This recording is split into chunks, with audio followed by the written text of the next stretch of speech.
What's up, Cheesecake? World War One event and it was wild. Oh my god. What the hell? What the fuck?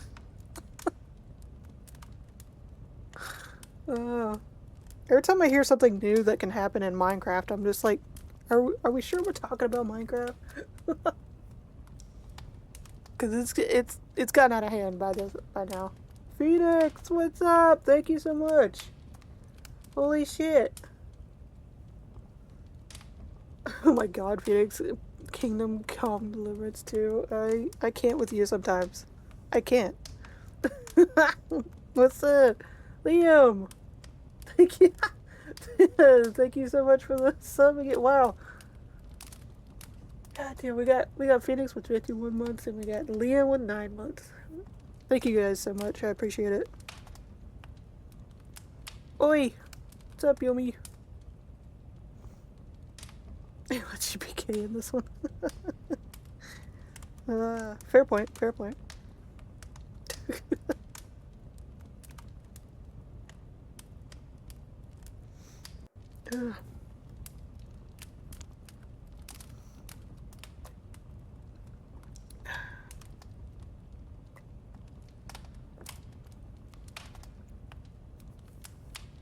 Yeah. I'm drinking me some hot chocolate. Even though it's hot out right now, but can't really let it go to waste, so.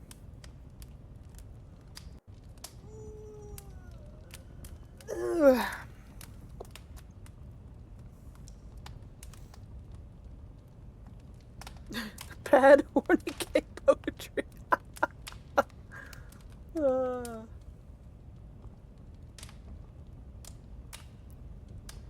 Jesus.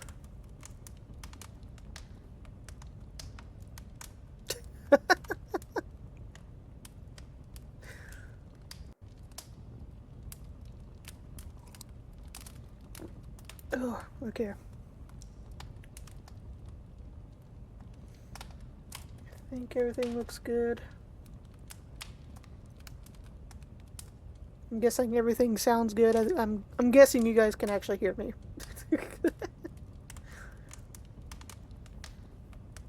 Brat in need of some training. I can't with you, Phoenix.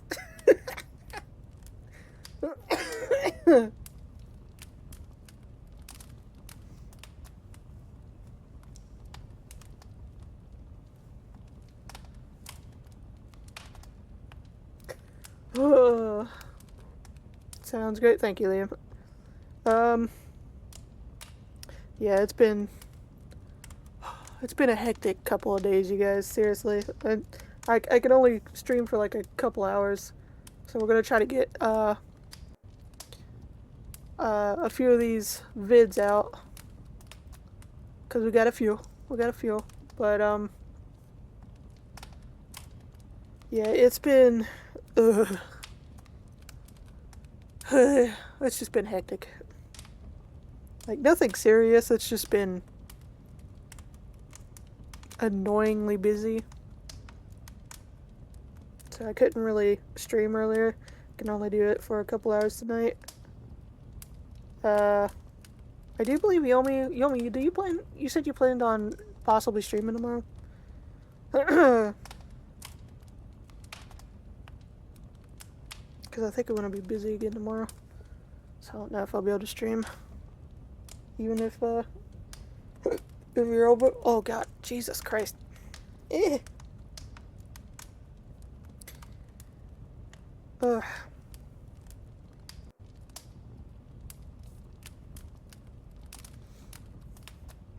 Ugh.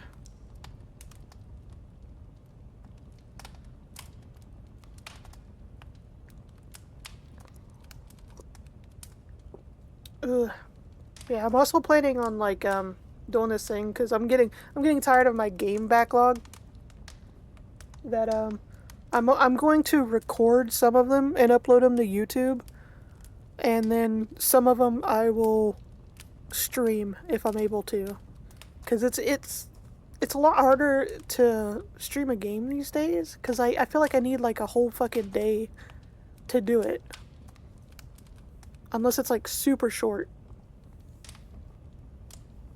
So if you follow me on YouTube and you randomly see like some gameplay, you didn't miss a stream. It was, I just recorded it. I'm planning on doing that.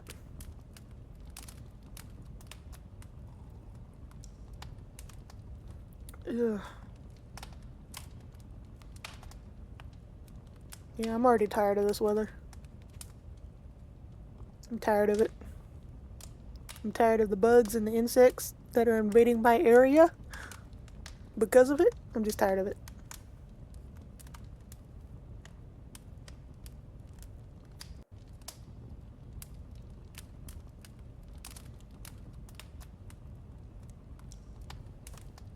Phoenix, it's been 84 years since your last stream. Do you even remember how to do it?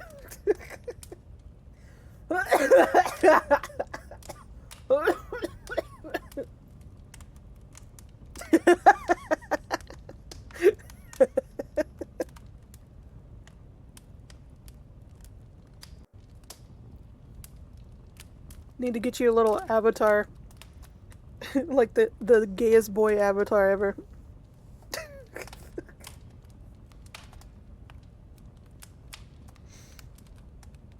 Need to get you an avatar that looks like it belongs on a body pillow.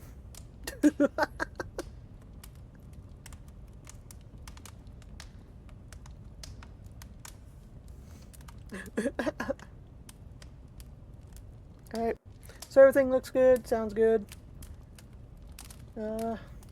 Stream seems to be stable, knock on wood. Internet, I swear to God, if you cut me off as soon as I fucking start, I'm gonna fucking throw hands. I swear to God. Alright, you guys know what we're gonna start with. You already know. Good old Caddy. Good old Caddy. And yes, I do know there's supposed to be a new vid. I forgot if anybody mentioned or said what it's supposed to be about, but it's supposed to be like a 3+ hour long vid. So I feel like when that one finally comes out, I'm literally just gonna have to dedicate a whole stream to it. But yeah, we're going to today, this evening, we're watching the old Abe's Odyssey one from Caddy from 8 years ago. This one was recommended. So let's get started. Let's do it. Oh, it's PlayStation cheats? Okay.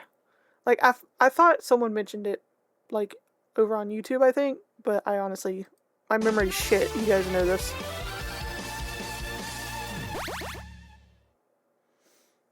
Let's go. What kind of style of hair we got? Oh my God!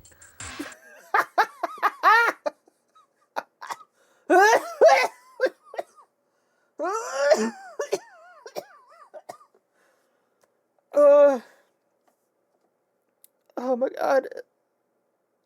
That took me so far back, I traveled back in time. Oh my God. Caddy, what the hell's on your head? Oh, great start. Great start. Get me out of here!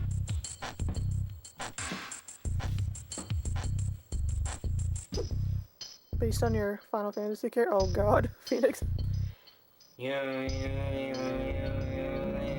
What?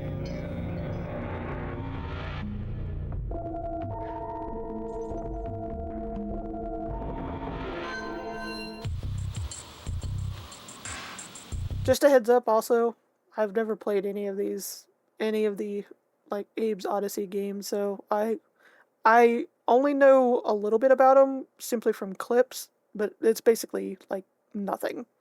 So I have no idea what to expect from this.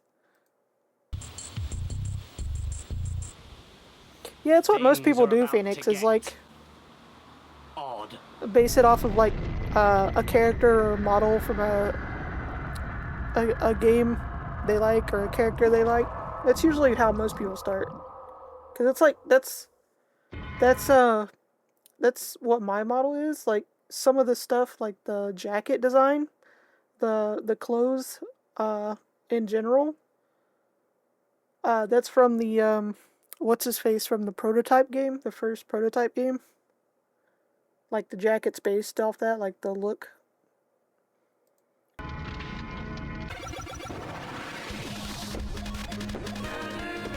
Remember the death sound? Relatable. Greetings and salutations, my beautiful people. I'm Caddicarus. I decide whether or not a game gets slaughtered or salvaged. It's October, it's getting nice and cold, it's nearly Halloween, and that means that we're in for another Tower. And what better way to start off than with another revisiting of a game which I did a video about which I wasn't 100% happy with on an older show of mine. You're running out of ideas. What? You're running out of ideas. No, I'm not. But you're doing Oddworld again. Yes. You're shit. What about all of these games? No. Aladdin, an Alien Trilogy, Ape Escape, no. Bomberman, Breakout, I don't know, Bugs Bunny and Taz, Time Busters, Bugs Bunny Lost in Time, no. Castlevania Symphony of the Night, Creatures, even here, Croc 2, no. Die Hard, here, Doom, Driver even, no. And that is all just one shelf of Driver. PS1 games, there's another 3. I don't care. And all of those games up there, all of the PS2 games, the PS3 games, GameCube. Okay, well, why are you doing Oddworld again? Because they're fucking worth it. Ah, yes, the next game to be resurrected under the Caddicarus. I just gotta say this, like, you're a real good game collector when your area, your space where you keep your games starts looking like one of the retro game stores. That's when you know. That's when you know. Retrospectives is indeed Oddworld, but I think for now I'll only talk about Abe's Odyssey, the first game from Oddworld inhabitants established by Sherry McKenna, and of course, the legendary Limitless Luscious Law Landing. What happens when you take this art, these concepts, these near fully realized ideas, and decide to show them to the masses? You can do many things, but in this case, you get somebody with years of experience in film and CGI to team up with somebody heavily inspired by Blackthorn, Prince of Persia, and Flashback, and who wanted to create something that wasn't just a toy for a plastic George Foreman grill. And then you make a game under a singular company dedicated to making more games under the same series and constantly expanding the universe that was set in stone with September 1997. Why does that Oddworld photo look Abe's haunting? Odyssey. The game that single-handedly still gives me a heart attack from the fucking copyright warning screen. What? After all these years, I still can't cope with the suspense. Okay, maybe it was just on the demo disc where I got scared. Yeah, maybe it was just the demo disc that had that immediate don't screech trust it. into the title screen music and then scared me shitless. Oh, God, I'm so happy it's not on the full thing because I was very worried that I would have had fucking Holy follows the fuck! antics of Abe as he No, retells I his didn't like that in my ear holes. My ear holes are violated. That sounded so weird with my headphones on. I don't like that. story of how he ended up hanging by his arms in a prison. In the events leading up to the game, all expressed through dark, rhyming poetry, Abe, voiced by the legendary Limitless Luscious Lon Lanning, tells of the time he was working late one night at a corrupt, dirty, and sadistic meatpacking factory called Rupture Farms, cleaning the floors. Yeah, you did a great job, Abe, great job! Until he discovers that Moloch the Gluckin, the grotesque peanut head top of the company, is telling his co-workers that they have run out of other animals to cut up into tasty treats, and so he decides to start cutting up his own fucking employees in order to make a profit. Well, I say employees, more slaves, honestly. Terrified by the news that he was never meant to see, Abe relatable. runs away, and these few minutes are not only some of the most atmospheric and abnormally dark intros for a game at the time, but the FMV is still fucking amazing. I have no other words for it. The quality, the art style, the pure unbridled effort, it's all here and it's marvelous and helps you connect with likable little Abe, engage yourself deep in the world immediately, give you a drive to get you started, and tell you everything about Abe's personality and the world he lives in perfectly in, like I said, mere minutes. It's one of the best intros in gaming history and has some of the best FMV in a game period I've ever seen. And whenever Abe is involved in the FMV sequences, his bumbling and happy-go-lucky personality is what saves him half the time. His incompetence with a few situations in the game is endearing, and it makes it all the more funny how it doesn't get him killed and makes you like him even more. Because he's not stupid, he's just a little bit hapless. And the rest of the game follows his escape from Rupture Farms into discovery about the wildlife and history of Oddworld itself, leading to a spiritual quest and an unveiling of new powers to then return to the plant, save your friends, and then shut it all down forever. Overall, the story is just classic. It has plenty of dark humor alongside a very observational and twisted sense of reality with alien designs and the concepts of capitalism and human and environmental rights. And since it is an over-exaggerated mirror to our own world, it takes so many more liberties and risks while still being able to be distributed to people who can barely make a cup of tea without being fully trusted by their parents with a boiling kettle of water. And I always love the details, like the fact that as you play and find out I love how that's that's how that's how we're saying that that's the limit. It's like making a cup of tea. I just love that. It's so fucking British. You're going to be made into snacks and realize it isn't safe anymore in the factory. The second you escape, you quickly realize you're also the bottom of the food chain outdoors against the vile, aggressive creatures. So what place do Mudokons have in this world? They're slaves in a factory until death, packaged into snacks, or eaten quickly in the wild by everything above them. That's depressing as hell. I also love how you think you can escape the horrors of trigger-happy sligs away from the factory, but then when you notice them in the wilderness, you stop and realize, shit, what are they doing here? These guys are here to collect the last remaining animals before they go extinct just so that they can make them into snacks. And all those things makes Abe's plight and sympathetic nature to his species feel more real without explicitly telling you anything. Another awesome detail God, this is game right looks before like you it start stressed me playing, the as fuck Abe runs out. away and becomes Rupture Farm's most wanted. The way this mugshot appears on the electronic billboard speaks volumes to me. They never captured Abe before, so why is this mugshot even here? Is it because the Gluckons knew how exploitative and evil they were being and were expecting an uprising, so got slave mugshots for everyone just in case a revolt happened? Is it because once you start working at Rupture Farms, you never stop, so all the credentials are with the company like a demented orphanage? It helps further cement the awful conditions and ugly, warped workplace that you desperately want to help Abe and his friends escape from, and it's a perfect and subtly beautiful way to kick you straight into the gameplay on the run for your life. And here is the game. It kinda looks like Heart of Darkness. Heart of Darkness Oh has my nothing God, on what the- Oddworld. Sure, it looks Jesus. very nice, but it was a mess. It's impossible to tell what's interactable and what isn't. Combat is way too slow and Yeah, I clunky heard for the a lot speed of, the like, enemies. it's Things very kill you all the popular. time for literally no reason at all and no chance for It's it to just- react. It's not smart. It seems to be a thing with me growing up. It's like I seem to miss a lot of the popular or cult classics of games. Like they just went right by me. I don't know why. I honestly don't. It's not subtle, it hasn't got sexy old Abe in it, baby! Anyway, Oh, you God. see, the game here wants me to run away from the slig that was chasing me a second ago, but nah, I know all of your tricks, game. How about I instead head for this immediate secret area to rescue some friends? Come on, no, get in there. Fucking shit, no, fucking get in there. There we go. Oh no. I should have kept on running.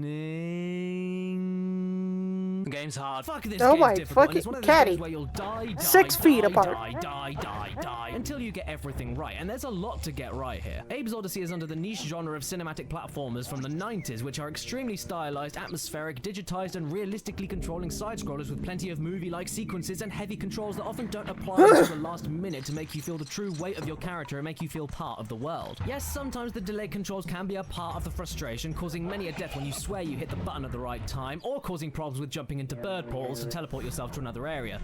Oh no, come on, get in there. Oh fucking shit. Got it. And the frustration can even be towards the end of the game as It it has gets the harder, conclusion in it. ridiculously Oh, trial and no, error, and full of yeah. shit that happens out of absolutely nowhere to a point of We're you trying to putting an avoid the entire foot the through your TV drama. screen, which is made even worse by the addition of absolutely no quick saving and distant checkpoints.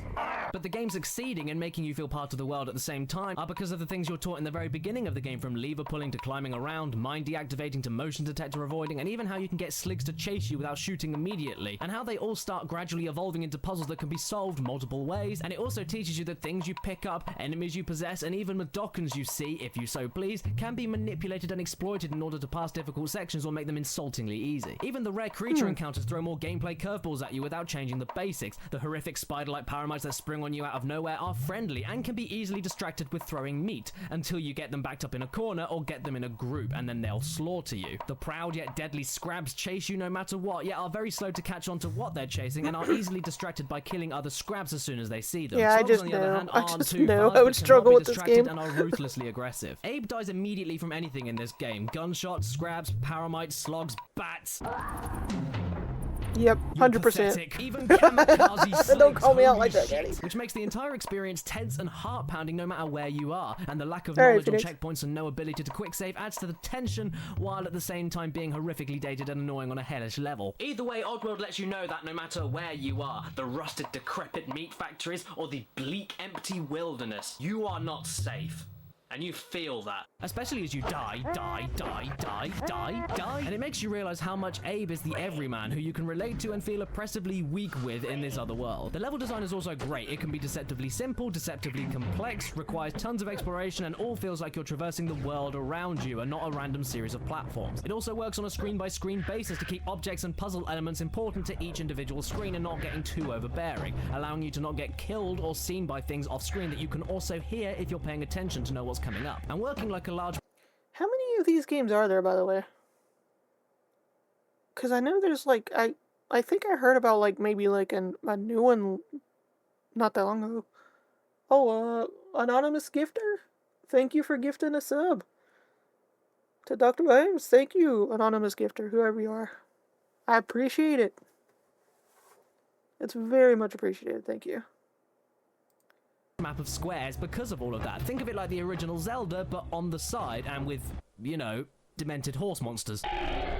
It also has loads of secrets, my god, and they can be so ludicrously well hidden you'll never logically think to look in some of these places. But for most of the time, they are actually in plain sight. See these bits of rubble here? They aren't just to let you know that something is grabbable above you, but also indicates you can drop to something below you. So you can use that to your advantage to find hidden Madoccans and more challenges. Even the fast bits with chase sequences never let you get too surprised with the screen-by-screen basis, as every transition sweeps from left to right to let your eye quickly and naturally absorb what's on the screen and give you the ample milliseconds you need to figure out what's going on. Most of the time, at least, when the game doesn't throw shit at you that you don't expect. Yeah, fuck you! Or, you know, the game can just glitch.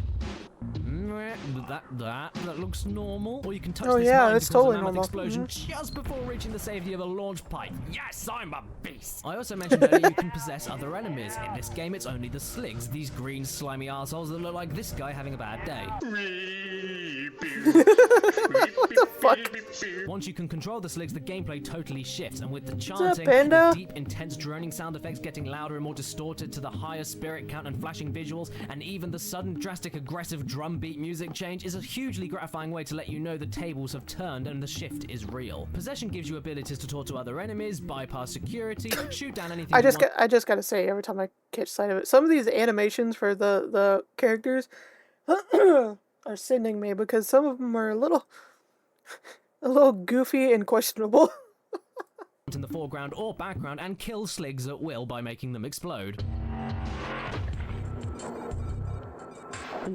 You sick fuck. Yet you can't actually jump or climb, not letting you abuse this power at all. And in lots of is it areas, even on chant the stoppers Game mean Boy? you have to use your I didn't cunning know that. alone. And most of the time you actually need a safe place to chant in the first place, because even though possession completely turns the tables, it also requires Abe to be at his most vulnerable, as he can't move at all from where he is and can even be spotted in shadowy areas, meaning that you have to, again, manipulate the enemies and surroundings in order for you to find the place to get you the overpowering you so desperately need to get. The balance between weak, pathetic little Abe and super mecha Death Christ Abe is so perfect, and both require that you're on your toes and learning the ropes constantly. It may also even be a metaphor for the inner strength and inner badass potential of anybody, no matter how weak they look. And if that's the case, then that's very sweet, and I thank you for that.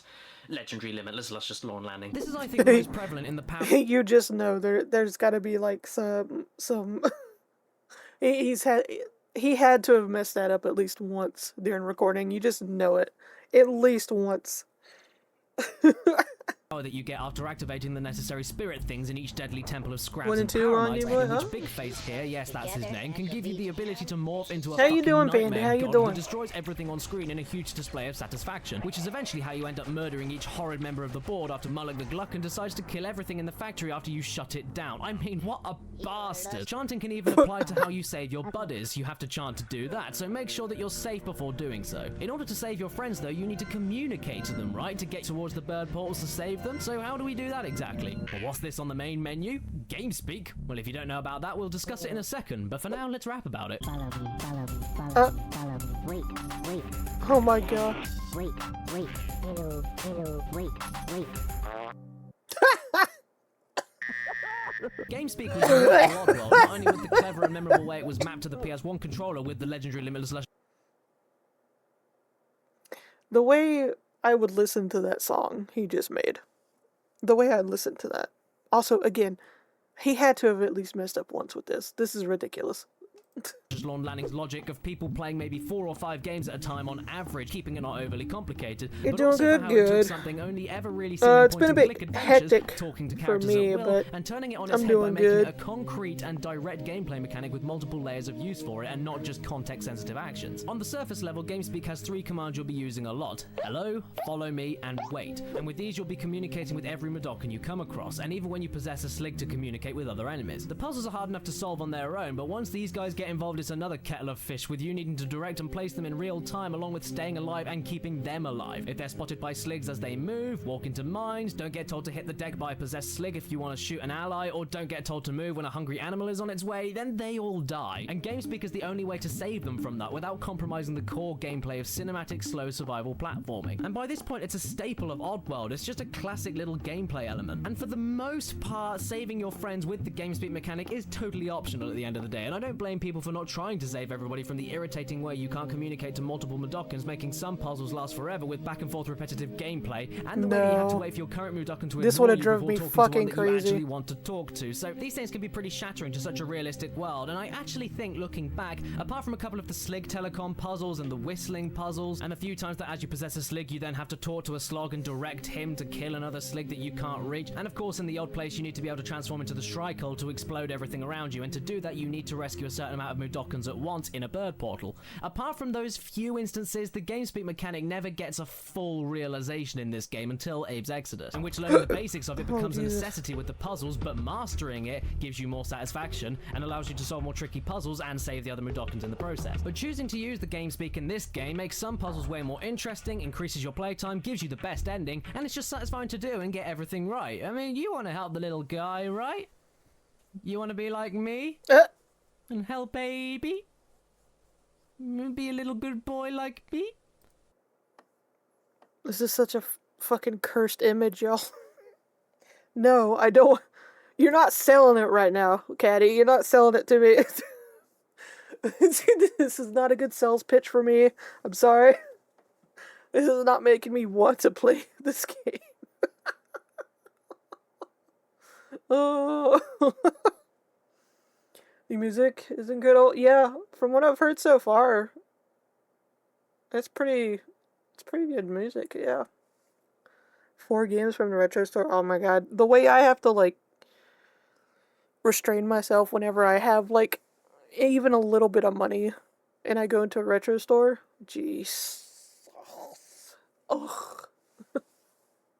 I have to restrain myself. Especially if I find something I've been looking for fucking ever. Oh.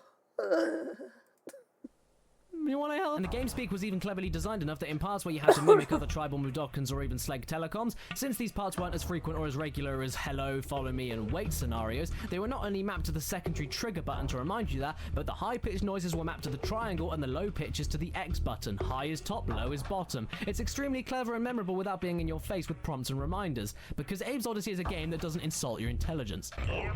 Yeah, come here, boy, I have some treats for you, motherfucker. I mean, it doesn't insult your intelligence to a degree where it doesn't tell you where dead ends are, where it's impossible to go without dying after you notice that while scanning the environment. It doesn't tell you that this lever is going to kill you or a friend. It doesn't interrupt you with a single tutorial, and it doesn't even tell you that there's a morality system. You know you can use Shadow the Hedgehog for good and evil gameplay, and you have to pick a good or evil mission in each stage, which takes you down each path, and you do that when you skate around and use machine guns. I trust your Caddy, are judgment you enough doing for you to okay know there? that, hey, if you don't save all the Mudokons you can find, which we kind of stated in the Also, intro yes, cutscene as part of the again, point, I need if to you play find it that hard but fucking are willing to game, put in the Shadow effort the to at least Hedgehog. try saving them along with I playing the have game, it. well, all of your hours of suffering will be ended with instant death, followed by a snarky message from us telling you you done fucked up. Not our problem, you're just a total bastard. And that's what I love about Oddworld, not just the fact that it's a twisted mirror of our own reality, but Oh, also damn, in Caddy's itself a mirror to voice you, something the in it? player. Damn. Because the game itself doesn't shove any ideologies or forces things for you to do in your face.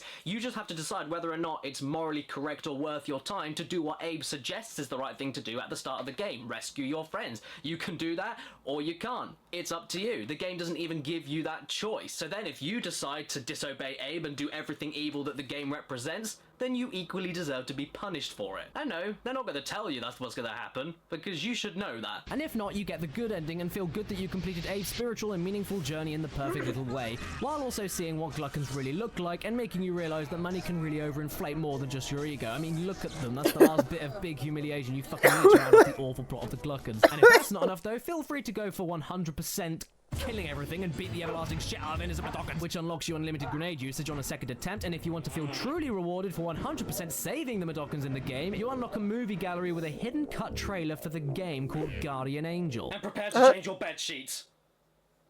You piss yourself. Just because life is doomed and everyone wants to eat you doesn't mean there's no hope. You need to look within. Okay, a little closer. You wanna be free. Ugh.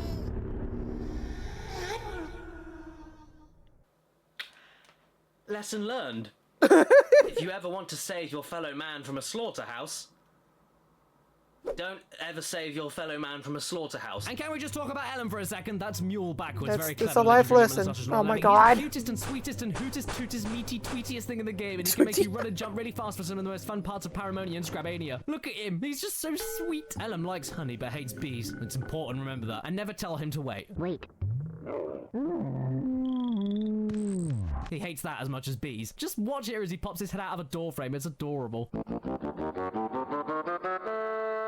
I feel bad every time I have to leave him behind. I feel like he's just going to stay there and wait for me, and it just makes me too sad. Who am I kidding? He hates waiting. And as you can see from everything you've been looking at in this video, the game is one of the most visually striking and stunningly original pieces of art that ever existed in gaming up until that point. And for the PS1 especially, it does a lot with its limitations. Not one area looks generic, not one isn't memorable, not one isn't beautiful for totally different reasons, and not one has screen upon screen of deep and rich detail. I'd hang these on my wall easy. Especially the intro with the theme of escaping, it just captures it all so well. The dingy and harshly metallic rupture farms being the perfect exit sign in itself to any area in existence, followed by the stockyards in which you can not only see the sky slowly shifting from industrial disgusting clouds of smoke to a calming deep and clean blue with many other planets and moons letting you know how small your world in the plant was, to warnings forcing you to turn back and telling you that you were never supposed to leave, with the daunting giant motion detector towers, pens with deadly creatures, and dead Madokan bodies hanging in clumsy wooden structures. It captures not only the need to escape, but shows you why, instead of constantly telling you why is important, all with some of the most atmospheric and minimalist music to go along with everything you see. Even the FMV transitions are great and truly show off the scale of Oddworld's boundless universe. Following that are the surreal yet gorgeous desert landscapes of Scrabania and the creepy, I'm misty really enjoying trees the of music. Paramonia, which, now that I look at them, look a lot like Like, Center it's Parks, really- actually. Come down to Center Park's Paramonia Forest for our classic holiday packages, but now with our new state-of-the-art mines for neighbours that you don't like, many bottomless pits for fun family trips, and even new lodges with bees everywhere. You'll guarantee a stay you'll remember. Center Park's Paramonia Forest. You'll never want to leave. And if we see you try, we'll shoot you on sight. To be honest, most of the issues and problems I Yeah, have that with looks this accurate. game now that I look back were actually totally addressed and fixed in the bonus expansion direct sequel, Abe's Exodus, one of my favorite games of all time. So much so that Abe's hand scars that he has in that game, yeah, they've been tattooed on the backs of my hands for quite a while now. But as it stands, Abe's Odyssey itself is still a classic after all these years, and it even stands out on its own against its 2014 reimagining Oddworld New and Tasty. And it's still as Meant to be a memorable, PS2 dark, title, enjoyable, Microsoft said and nope, just so so I'm still damn on it. lovable as But, it was all those years ago when it I first hate came that. out. So because of that, well, Like, I really do hate when they end up doing that. Like, I don't know if they don't really do it that much anymore, because they kind of cottoned on that it's more hurtful than helpful. But, especially when, like, you already have a game that's sold on one console or on all of them and PC, like everything, and then a sequel comes out, like second, third game, whatever, and it's exclusive to like one console. That pisses me off, because that is just like a slap in the face to the fans, and you know it. And it doesn't really help sales that much, to be fair, because it's like some people are just like, I guess I'm just not gonna play that, or maybe they know someone that has it and they'll just play it with them or something. You know what I'm saying? It's bad. But now it's on the Nintendo Switch. Yeah, these days they're porting their games like fucking everywhere. Like, if it can run a game, it's not even a game console, but if it can run a game, they're like, we're porting it. Buy it on there. Like, some of these games, like old and new, you can play on your fucking phone if you have a good enough phone. It's so fucking... So if they'll get you to buy it on some platform, they're gonna sell it there. Well done, the legendary Limitless Luscious Lonang, because Off-World Apes The Odyssey fucking luscious gets thing gets me every time. the salvage today.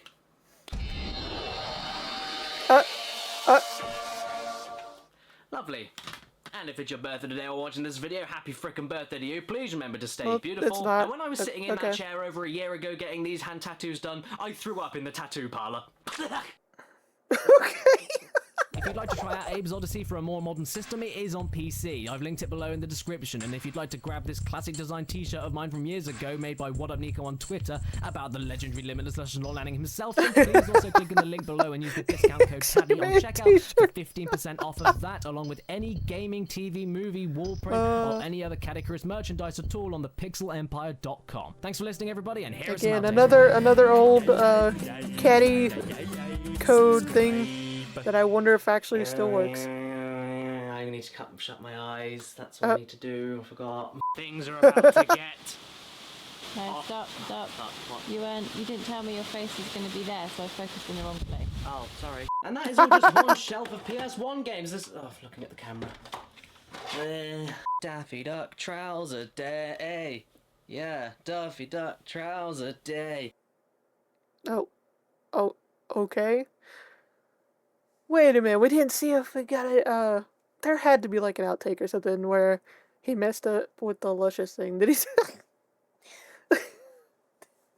Did I miss it? Or did he just not put it in? Because you know.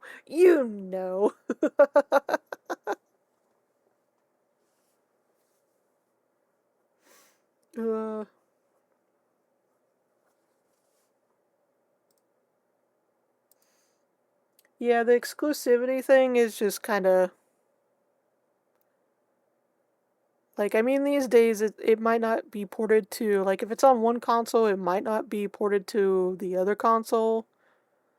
Like, if it... but they might put it on PC. Like, 9 times out of 10 these days. So... Because, like, I'm hoping... in the future, because there's one game series I want to co-op. Gears of War. Like, they have a couple of the Gears of War games on PC, but I believe it's only the first one, and then the last couple, or at least, like, I know the first one and 5 in the Gears of War series are on PC. I can't remember if there's any other ones, but it's like, that's such a huge fucking gap, and you can co-op on all of them, so it's like,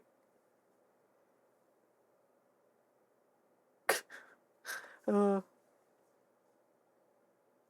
pink juice, the pink thing, the pink sauce thing, yeah, that's, I briefly remember hearing about that, but I didn't really, it's hard for me to keep up with, like, trends and shit, so I don't know the drama, the trends, and all that goes in it. I usually find out about it late, or barely know anything about it. Yeah, next video, what we got? Oh yeah, Civvie got a new video! He just posted a new video 11 hours ago. 11 hours ago. We're on it, guys. We're on it. We're not watching a Civvie vid late this time. We're on it. We got The Nightmare Child by Civvie. Are you guys ready for this? Oh yeah, the pink sauce, I just remember hearing, like, it became a popular trend to buy it simply just because of, like, I guess the way it looked or something. I don't know. I don't know if anybody actually liked the taste. But I do remember hearing, like, not long after there was drama about the packaging, and it was like there was no way to make sure it didn't go bad. I don't know. I honestly don't know. I don't know what happened. I don't know. But yeah, Nightmare Child, Civvie, let's go. Oh, it's quiet. I don't... Okay. So I like in a tunnel. Is that called Clown Vomit Psycho? Okay.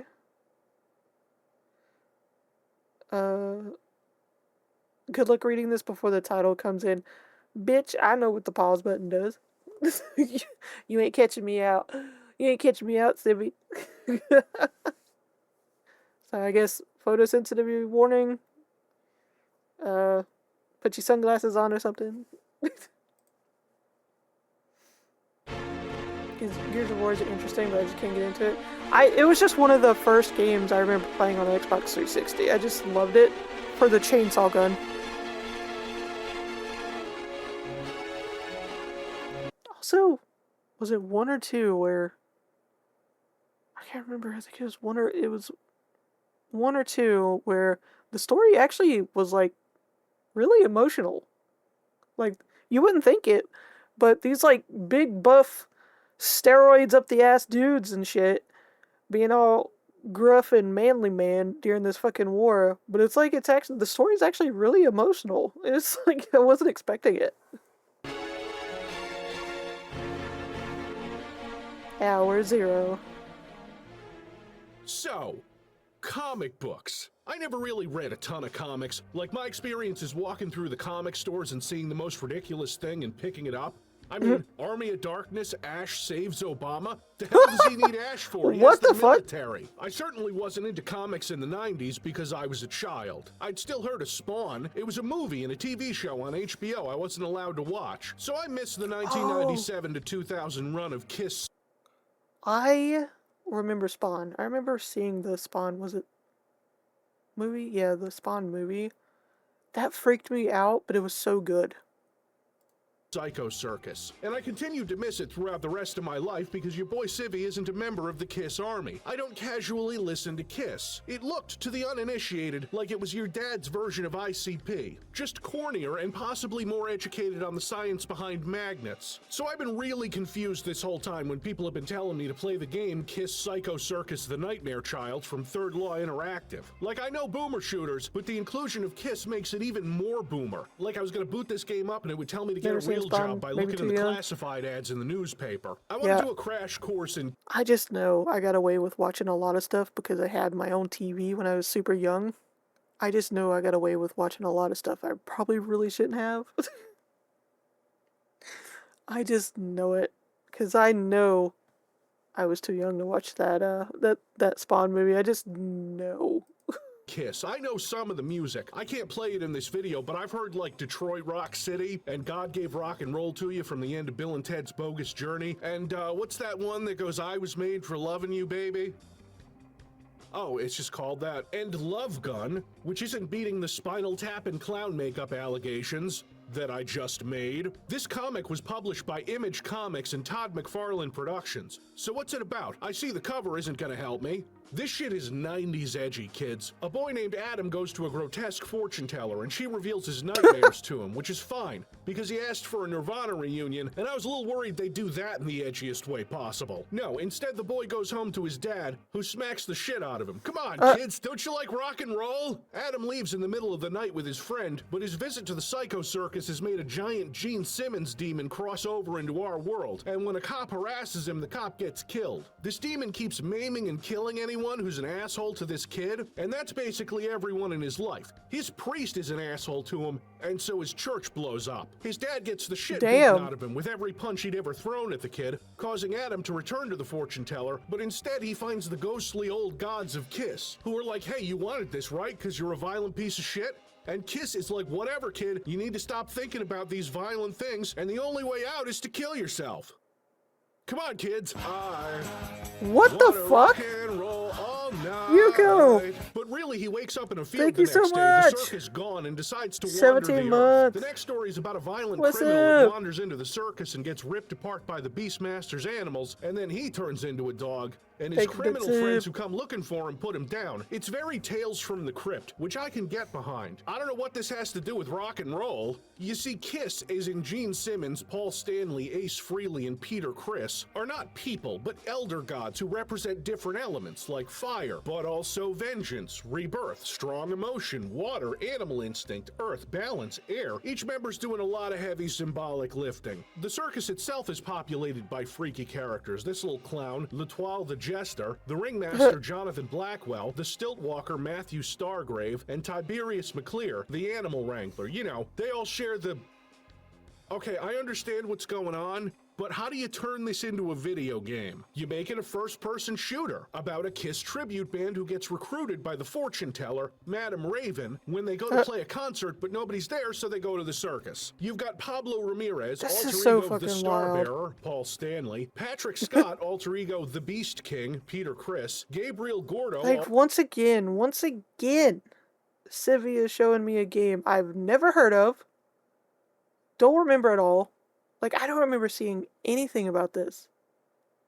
At all. Like, I don't remember seeing promotions. I don't remember seeing gameplay.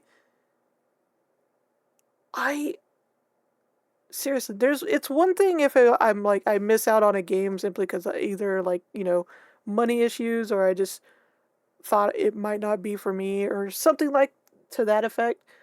But it's another when I just legit have never heard of the fucking game. Don't remember seeing nothing.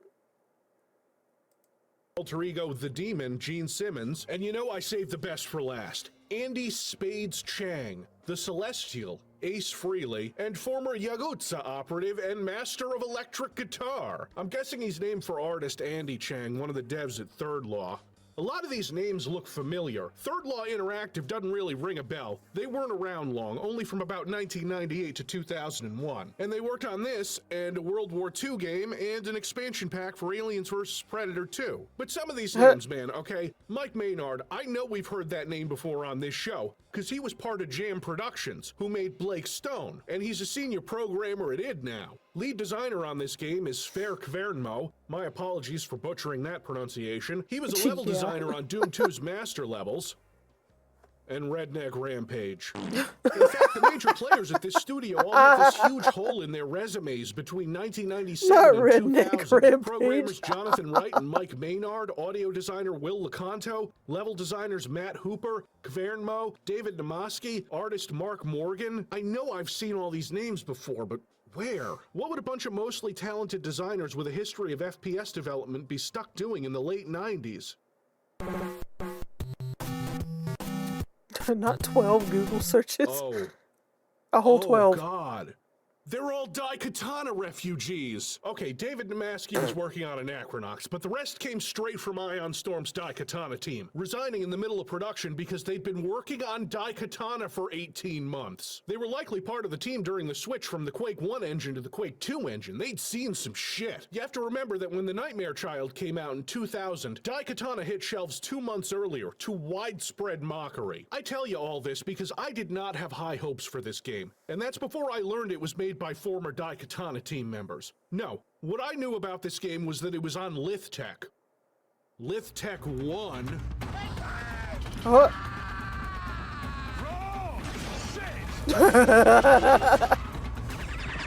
All right, what now? They say that it's Lithtech 1.5. Yeah, an Unreal 1.5. Yeah, I'm powered getting that Postal 2. impression, Everything Hugo. in my being told me before now to avoid this game. The corny grandpa rock roots, the ties to some of my most hated titles across this channel's history, excluding Blake Stone, obviously. Truly bad things must await inside this package, even if there's been a playable, mostly stable fixed version uploaded to the internet recently that I've been using. Considering that the last time I attempted to run Blood 2 on Windows 10, it gave me a blue screen error and corrupted my video drivers, I was hoping this fix would be the kind of electronic condom that I needed to safely engage with this thing. I really don't mean for the preambles to be this long in videos. It's What kind of Did you condom? hear all of that nonsense? An unspeakable sickness breeds in the shadows of this place, and the circus lies at the very heart of it.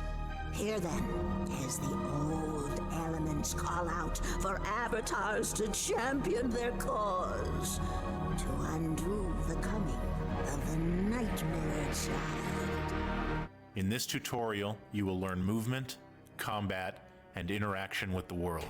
Okay, which Me of the too. devs You is talk sitting at about his desk terrible Beyond recording this, Measure? tweaking Damn. off Diet Coke and 60-hour work weeks, recovering from 80-hour work weeks at Ion Storm? But something is very wrong here, in that nothing is wrong yet. This doesn't feel like janky lith tech. This feels quaky. The destructible objects are exploding into proper debris. A boombox is playing Kiss music, and I have to mute the footage. Aside from the normal movement training, you're given a sword and a kind of machine gun called the Zero Cannon, I assume because the X-Buster was unavailable. Like, this isn't bad so far. Everything from the weapons, animation, movement, and visual design, all of it seems quite good for the year 2000. You've even got a dedicated grenade button, except it's a jack-in-the-box, but the sentiment is the same. After the tutorial, you get a character select screen. Except it's not. I want to play as the demon, wouldn't you? The Nightmare Child was designed for the realms to be played in a specific order. If you choose a character other than the Starbearer, you will not experience the game as intended. It's an episode select screen. Each character has their own set of levels meant to be played in order. This is strangely old school. They say they were inspired by Yeah, it's Doom, also and I can confusing, picture Gene 'cause Simmons taking his time. It literally looks like you're just meant to like choose a character you'd prefer to play throughout the game. Like it doesn't. I don't know. It just looks like a character selection instead of a story selection. So yeah, I would have thought the same thing. Phone to a publisher. Here's $10. Go make a Doom.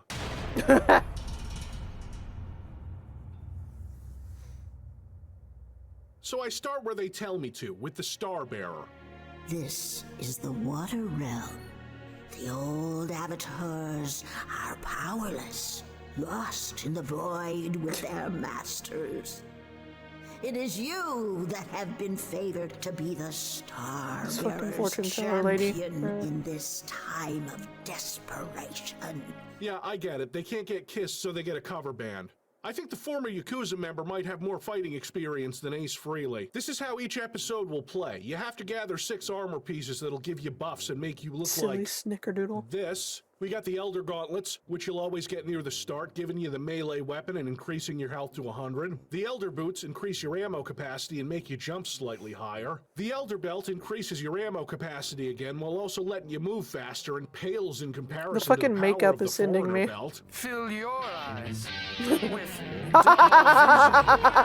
The Elder Vest doubles your melee damage and increases your ammo capacity Arise, again, chicken. which Arise. seems unnecessary. The Elder Plate gives you a max health boost and increases your ammo capacity again, which seems doubly unnecessary. And the Elder Mask increases your max health to 250 and increases your ammo capacity yet again, which is absolutely unnecessary. As the opening cutscene plays out, I can't help but notice how it isn't a giant pile of shit where the camera jerks around like in other early Live Tech games. It's actually quite I just like how he's like stunned that he's not reading it for filth while reading it for filth that he expects to be in the game. It's like, wow, I expected this to be like hot garbage, like steaming hot garbage from the get-go. Stunned. Tasteful and well done. So anyway, you go upstairs and you get your sword. The only thing so far that reminds me of Blood 2 is the jumping sound. As soon as you open the bar, the first enemies are introduced properly after the tutorial. The Headless, the most common low-tier fodder enemies you're going to see moving forward. Hot pink kissing garbage. I know I'm not looking at accurate dismemberment here, but the slicing feels good. The effects look good. If it seems like the enemies are spawning endlessly, well, they are. Kind of. Because these things here are spawners. There are a few varieties in the game, but this one spawns headless. I've read that they have a spawn limit, but I haven't seen it happen because I've been too busy trying to destroy them as quickly as possible. Early into this level, I'm lucky enough to be able to tell you exactly how many of these things I've had to kill. 60. We're still oh in my the God. Roadhouse. We That's haven't so... gone anywhere. Can Enemy we... spawners are kind of annoying, I didn't right? like So that it would zoom be in. smart if the game placed them sparingly. So there's another one right around the corner. To escape the Roadhouse, you need a key. But the key is on a box that's just too high for you to jump on, so you have to go around. Yes, you get... this is slightly too high to jump on. You need special boots. From there, you enter into You bad got weak streets. little legs. The game introduces you to the stumps in the level's opening cutscene, which are dinosaur-like creatures that bark like dogs and spit Spotters once fireballs that again. can take 20% off your health. So I really hope that they don't... Oh, they got spawners too. Oh, and enemies spawn in huge numbers even without spawners. And the triggers for them seem to be repeatable, so you can Do clear the an spawners area want a and kiss then from walk Kiss? through them again That's the and question. reactivate them because fuck you. You get a magma cannon that acts as a shotgun and has a slower rate of fire than you'd expect and an extraordinary damage output. I suspect that a single pellet connecting to a fodder enemy will jib them. Already, you have a couple of the elemental weapons. The Zero Cannon is water, and the Magma Cannon is fire. At no point does this feel like a shitty Lithtech game. In fact, it feels more like something on the original Unreal Engine or an updated Quake 2 engine. The creature designs begin to shine once you meet the Blade Master. I mean, look at him. And then you get the boots, which let you jump high enough to get on top of this crate to collect a key. Next up is the Arachnoclown, which looks like something Todd McFarlane had left abandoned in a notebook somewhere with other unused ideas. It isn't bad. The models and textures are actually really good. What's shocking me the most is not only is this not bad, but so far it kind of fucks. Aside from the spawners and the strange dedication to making your jump pitiful, this plays pretty well. The weapons are punchy and you can see enemy health bars to judge what attacks are doing better than others using that whole the zoom elemental in. weapon The system. zoom in. The game has secrets that vary wildly between easy to spot and impossible to spot. Like this one here is easy, it gives you a couple gems. 40 of those gems will give you a power-up, like an arcade game. And now that I think about it, there's a score in the top right of the screen. Oh my god, the too. zoom A ins! score! What year is this? Speaking of Making old my school, eyes cross. It takes me an embarrassing amount of time to realize that the Zero Cannon operates like Doom's chain gun, meaning that you lose accuracy as you hold down the fire button. But if you spam the fire button quickly, that's right, you never miss. Helpful with faraway enemies and spawners, because there are so many fucking spawners. See this magic shop? There's a spawner on the first floor. And the second floor. But hey, at least I can grab this. Oh yeah, here's the X-Buster. It's actually a rocket launcher. There's creative level design to go with the creature design, like this part where you walk through a door and suddenly Sneaky the library teleport. bookshelf is huge. Does it have spawners on it? Of course it does. Is there Sneaky, a spawner sneaky. right when you get out of this room? You bet your ass there is.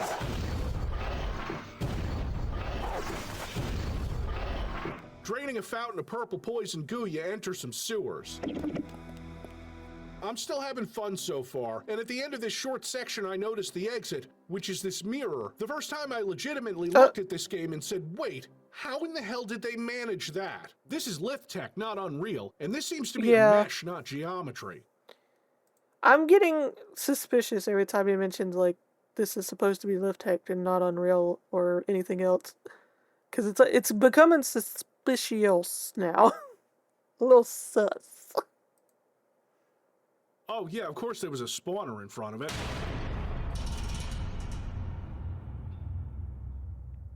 And then I get my favorite weapon in the game, the Scourge. Yes, it's a whip, and I may be withholding some things, kids. Whip some it things good. I learned in the tutorial, because now something else happens.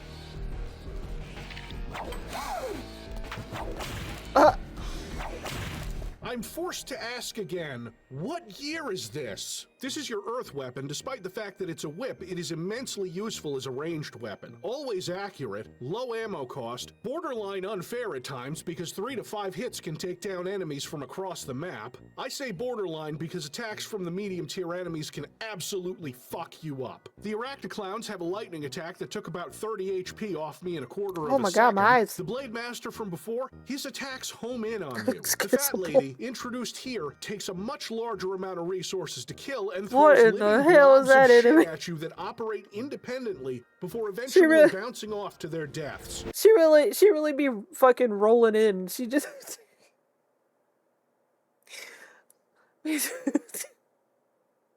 some of these enemies are sending me. It's why have I never seen or heard about this game before? And if you shoot her body after she's dead, it explodes into those, which then explode. You think these little beetles are low-tier fodder enemies. Nah, they have hit scan attacks. They're chain gunners. I can't deny the care and work that went into every aspect of these designs visually and in terms of how they affect gameplay. It is very Doom-like, isn't it? Every monster has its own special attacks and behaviors, and they hurt like a motherfucker. This guy, the Unipsycho, yeah, it's a portmanteau of unicycle and psycho. Very cute. They shoot homing projectiles too. These blurry but impressive for the time particle effects.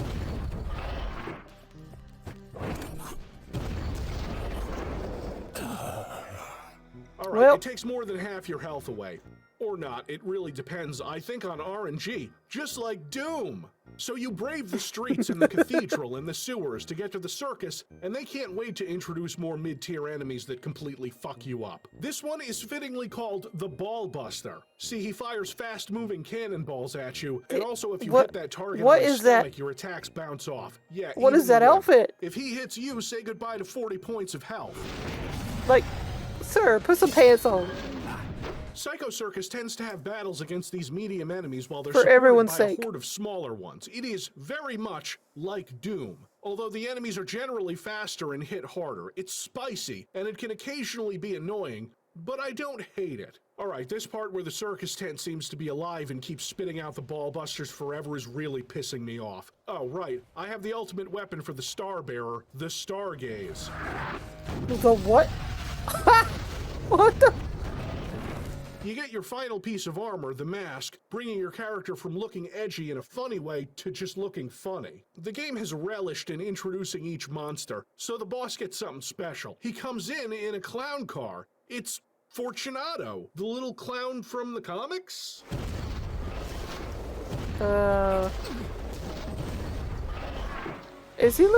Was he literally just jumping with his ass? Oh, god damn it. I can't praise the character designs enough. This looks so good for Lithtech. This looks like Quake 3 shit. I can honestly say that they're not taking I inspiration. love how he's literally just in disbelief that it's Lithtech and his like backhand comments and compliments.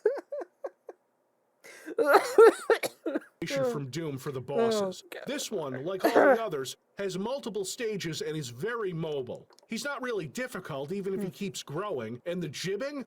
Oh, it's beautiful. Lithtech jibs before this were weightless, puny things, and here they're chunky and they bounce.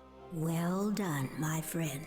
I did well to recruit you in this time of need. Lady. But if Fortunato has fallen to evil possession, then I fear Tiberius Stargrave and Blackwell may have done the same.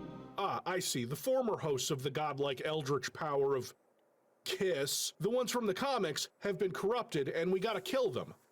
Again. And all the while, the Nightmare Child's cocoon grows, spelling out the doom of our existence. Right, got it. Aboard evil fetus. Doom. Feels weird how often I have to do that. Show the enemy that their rage is no match for the beast you hold chained within. Right. Totally. Completely understood oh, no, that. wait, it crashed. Of course it The did. ruins of the Roadhouse hold the first shard you seek, Hunter. Oh god, this is some Daikatana episode 1 green right here. Holy shit. Because we Yeah, have to collect everything again in each episode, we're back to That is square one really on weapons green. and armor. I'm of two minds about the melee weapon you get for this character, the Beast Claws. On the one hand,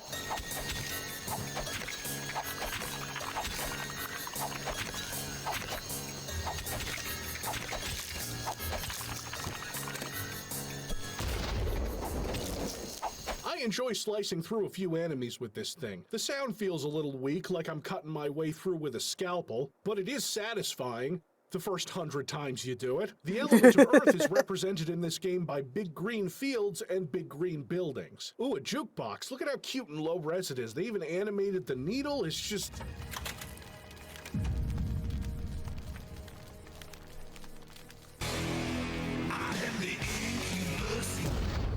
I was waiting for it.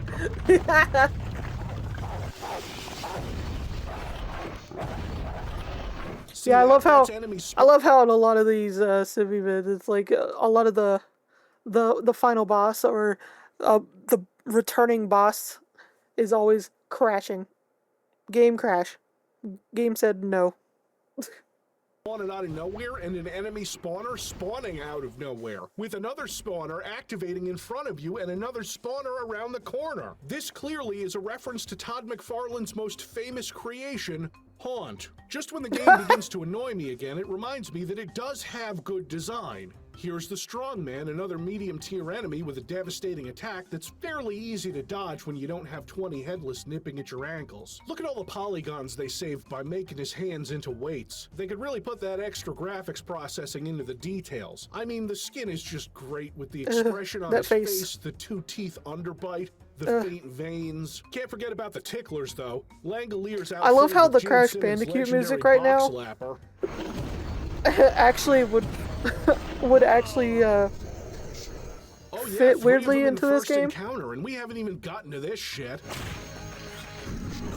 You might not be able to tell from this footage, but that's a tickler using his ranged attack, sapping a bunch of my health through a rock. Then, because Doom, they infight a bit. They hacking. They cheating.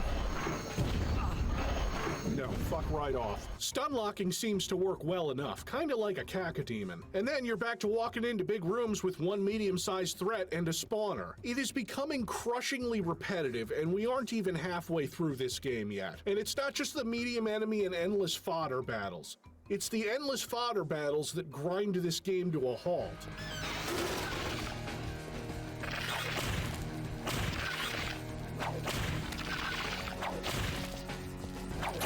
The headless flooded in through these vents. Not yeah, like, since sadly that's still a thing that happens to this day, where it's like, you can tell sometimes where, in certain parts of games, where they'll purposely put in, like, a lot of a certain enemy, or it just kind of happens over and over again, where you can kind of tell they're kind of just like trying to fill out the game and make it a little longer, stretch out the time. It's a weird balance, because it's like, I get if you want to make your game like a certain length and a certain difficulty, but at some point it gets less fun and more annoying. I was on the other side of the door, so I jumped down and... fine. The fucking whip sound is sending me. Short stages, about 3 per location. So after the roadhouse and fucking around in green and brown caves for a while, I'm happy to see the new area. Hour 4. In the garage, you should find transportation to the circus. I hope it's a clown car. Oh, okay, it's a little old-fashioned, but I guess I could... What? Oh yeah, consider my balls busted. I guess what? when you have the likeness rights, we just get a new car and it gets exploded. As this mansion has tons of pictures of the group. It's an orgy of low-res scans of Kiss albums and photos. I just want to go appreciate one of them when... Oh, good.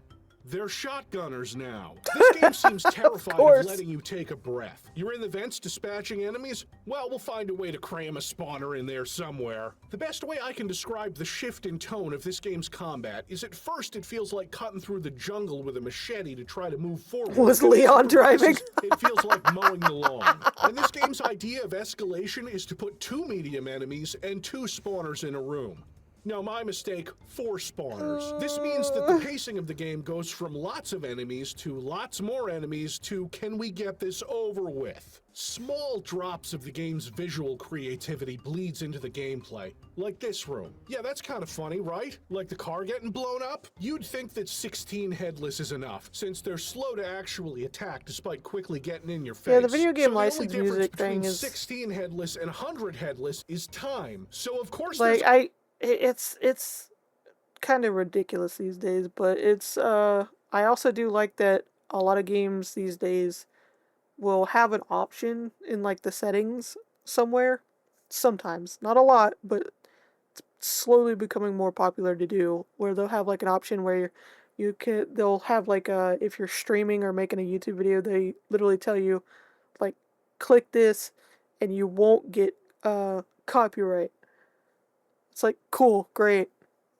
Although sometimes they don't make it to where it's enjoyable if you do it that way. Because it kind of takes something from the game. So it's pros and cons, I guess.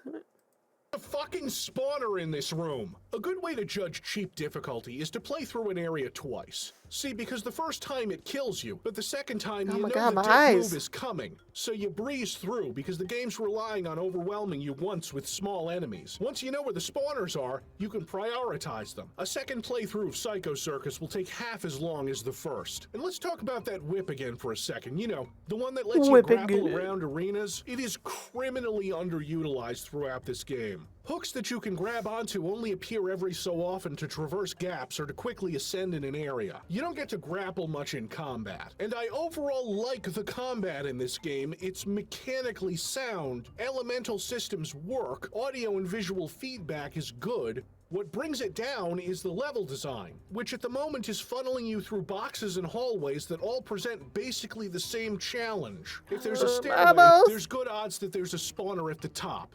And the bottom.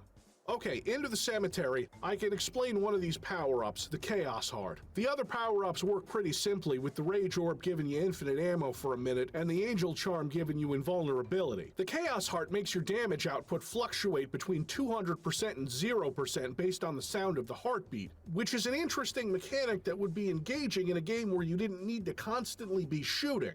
Another thing that chafes my ass like chainmail underwear is stuff like this. The chainmail underwear? What the fuck?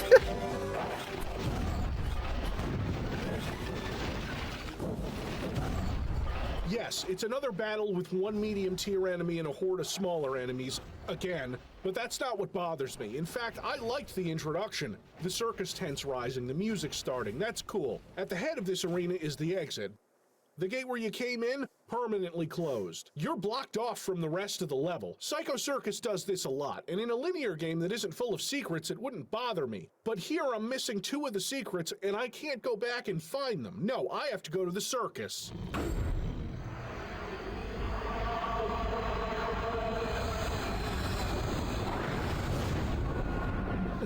I'm sorry, the mask just, it kind of ruins the whole thing. Like, I am the king of beasts, but also just a little kitty. Little kitty made for loving you, baby. That looks so weird.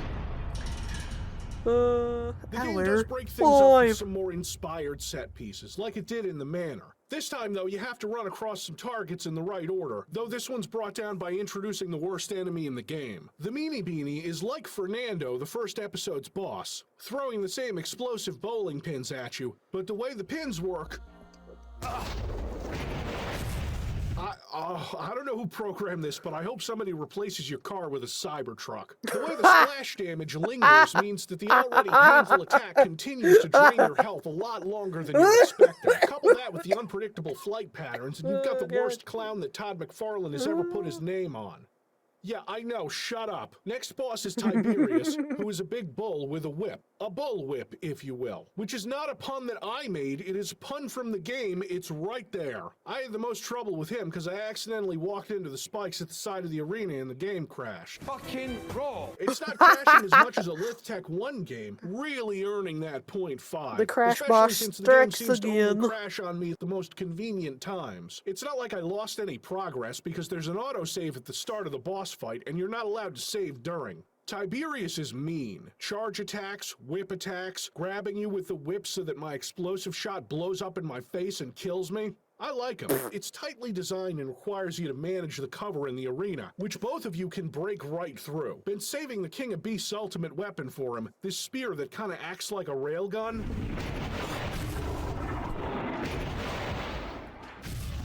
A weird thing I noticed before it transitions back to Madame Raven is how the fade-out effects work. Like, it seems to throw a big subtractive light over the whole level instead of fading to black, which is such a strange workaround. Yeah, hold on, she's not ready. She's got to put her face on. Actionable pun detected. Up the voltage. Oh no.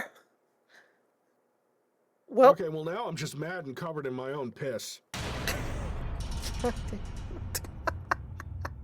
The Celestial doesn't have it as easy as the last two. He's got to run through hell to get his first weapon. Run like the wind, boy. Don't even think about fighting them. which is in theory the coolest of the melee weapons of this game, but in practice is a touch awkward to use. What in the Silent Hill is this fog? They give you this and the rocket launcher right at the start, so you can either attack very close or very far away, wasting your energy blowing up weak flying enemies. Find the whip. Because of the way the armor collection works The fucking in this whip. game, every time you start a new episode, you're slower, weaker, and your melee damage is half what it was in the last level. So you're spending more time meleeing fodder enemies. I straight up hate this level, because it lies. There are two valves you have to turn to open some underwater gates that'll let you progress. So I find the first one, which is the first one everyone will find, because the second one is in a secret. See, you have to blow up some barrels to break a wall. Oh, I'm sorry, I mean I have to know that I can break the wall myself because the barrels don't fucking work. The first valve shows you an identical pipe and an identical grate opening, but it's in an area you haven't seen yet because in order to get to it, you need to open the identical grate through the secret one. Why? One of those valves has no reason to exist. The non-hidden one... Yeah, this sounds like a lot of things. A situation that kind of happens in almost every game where they either forget or it's just bad design. They didn't really think about it, and it's... This is why playtesting should be a thing. And we're just getting worse with it over the years, honestly, when it comes to playtesting. But it's like, if someone who's never seen, heard, or played the game, or anything, has to look up something, or is completely lost and confused because of this type of situation, it's just bad design. It's bad. It's bad design. It's bad. Opens a path that the hidden one gives you access to. Why? All of this to get the boots that let you jump slightly higher to pick up this key to open the exit, in a level small enough to comfortably accommodate a 2-player deathmatch. The next level is just as small. It takes around 8 minutes for me to complete on a first playthrough, and that's counting 2 minutes at the end where I look for secrets I missed. This episode has heavy industrial themes, and for the moment enough fog to convince me that I'm playing Turok. At this point, I'm not really concerned with secrets or kill I thought of counts, Silent Hill, which is but I didn't know convenient because Turok now had that we've entered into the power plant, the game fog. is spawning enemies everywhere, and some of them get stuck and I can't kill them. Secrets won't help me with the combat. I understand how it works. The game has introduced me to almost all of the monsters now, Oh my so God. it's really a change of scenery and God, that's a thing I miss. Hold on, let me see if I can... The game has introduced me to all... That right there. Dr. Love. I love it. I miss this kind of thing. You don't really see it a lot. These days you get actual, like, sponsorships in fucking video games. Or not sponsorship, ads of real-life products. And it's like... Bring back the made-up universe drinks and snacks and stuff. I miss these. I miss these. What was the one from the Fear series? The people that made the Fear games, like, and it wasn't just in the Fear games. It's like Cheesy Poos or something. Oh my God. I miss them. I miss them. Almost all of the monsters now, so it's really a change of scenery and the same fights. Granted, the monster placement is a little more inconvenient, and it hurts my ears. Warning. What in the fuck? I feel like that's an alarm for some people to get up to go to work. It's like warning, brr, brr, warning. It's like, bitch, wake up. Alright, no problem. Not one single point of health lost. Yeah, I never Then played the game Turok throws two games. rapid Another clowns game at series you I with missed no out on. cover, and they blast you with lightning from across the room. You can stun lock one of them, but not both. Bullshit. Oh, spawner that produces flying enemies. Very cool. Just fucking take it. I think I have at least the first Turok, maybe, on PC, on something. I don't know. I can't remember.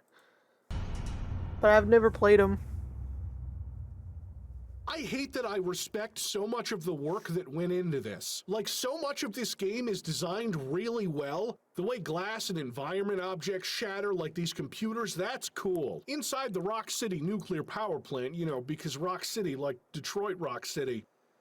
But I guess Detroit would be too Detroit? Of all the levels, this one feels the most unfinished. The layout is strange with 2 silos you have to drain, and then, oh look, it's a spawner. A spawner I can't hit from this tiny window. So I have to go down there, take care of it, then go back to the control room because there's an identical silo right next to it with the same thing. And I don't want to hit both buttons and activate 2 spawners, right? Sounds like no, you know what would send me in a rage because of that? It's because earlier he mentioned he got hit through a fucking wall, a whole fucking concrete wall or something. And it's like, they can hit you through a wall, but you can't hit that thing through that little gap. Really? Really? Cheats and hacks. Just more trouble, so I backtrack again. Then deal with these clowns, then grab the celestial super weapon, the Galaxion, which is cool. It works good, especially when compared to it should. It's taking up like a third of the screen. Which has a similar function on paper.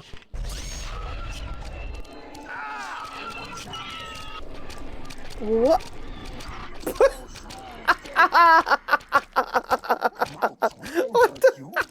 What is this?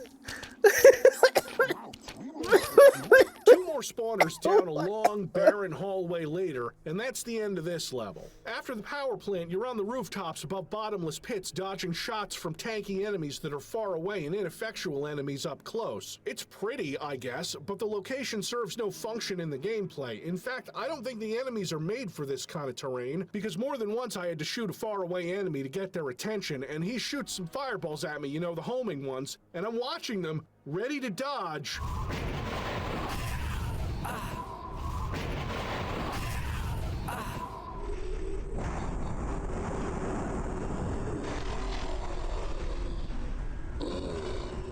What? Oh, yeah, okay. Fucking wrong! I questioned including that. Cheats and hacks! He didn't fire another projectile at me, and there wasn't another one around shooting those. Then I see this. Pay attention to this fireball. Oh, that is vicious. No. Fine, I can deal with that guy. Fuck! They fucking cheating and hacking over here, I swear. Oh, I can feel it. I can feel the blood too trying to claw its way out. Oh, please, God, no.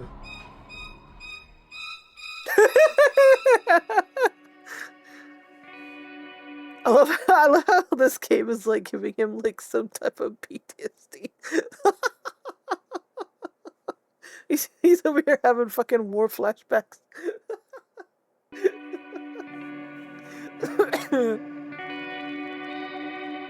I'm still who I always was. I have her seed in me.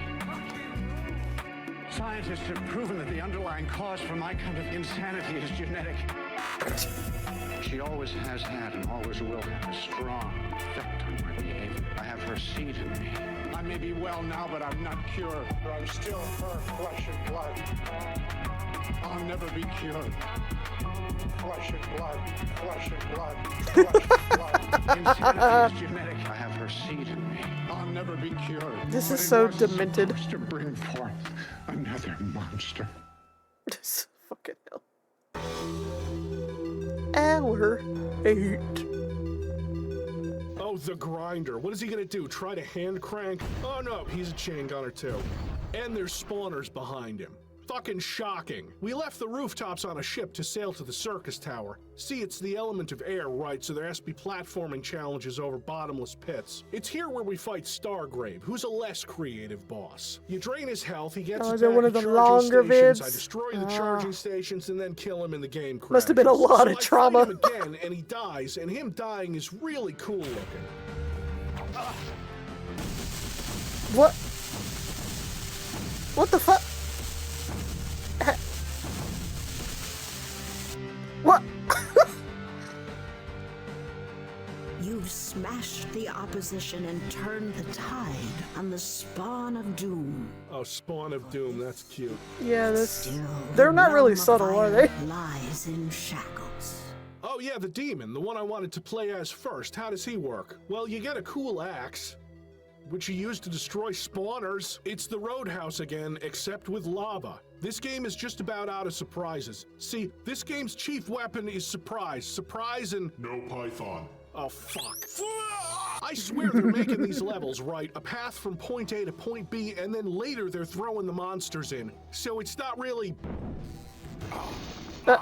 Yup, that's fucking roll. Like you got this big room here you can have a battle in. Just put 4 shotgun bug spawners in it. Bam, job's done, fuck you. And then there's this level that lasts a minute. To block your way, an old enemy has a new trick up his sleeve. Use his elemental weakness against him and quench the growing flames. I have no trouble killing these 2 enemies, and then there's the exit. I know there's something else going on here, but it doesn't matter. It's a little late to be trying to encourage me to use the proper elemental attacks. Now, I'm getting pretty sick of this game by this point. Yeah, to be fair, with the N64 controller, it was like, I remember first getting that. It was like so fucking confusing because, especially back then, it's like not every type of game genre, whether they were the same or not, would use like the same game controller mapping, like for buttons for certain actions. Like they're pretty streamlined these days. Like there's still little differences, but it's like it's pretty streamlined these days. But back then, especially on the N64, it was always a weird guessing game half the time. Whether and the other half was, does this feel right? I don't know if this feels right. I'm in the last episode. I fought all the different monsters in every configuration. So it's time for more sewers. 3 stages of lava sewers. Damn. It's kind of like being on the rooftops again. Yeah, 293. Except instead of bottomless pits, it's inescapable pools of lava. Nowhere near. When is enough enough? I can't say for sure, but that point has to be somewhere before you hit lava sewers. At least for once, the grapple is useful for something, which is getting over here to get the demon's super weapon, Draco, the demon's pet dragon. It spits lava in an arc and kills things real good. It also doesn't suck your ammo pool as hard as the other super weapons, and the power-up that's right up this ramp here is a secret, I guess. Look, this game isn't as unfinished as Blood 2 or Daikatana, but come on. I've had enough, okay? Enough chain gun sniping faraway ball busters, enough tanky hit scanners, and my limit on spawners was reached like 2 episodes ago. This level has an evil train. You can tell because it has a skull on the front. It helps me once.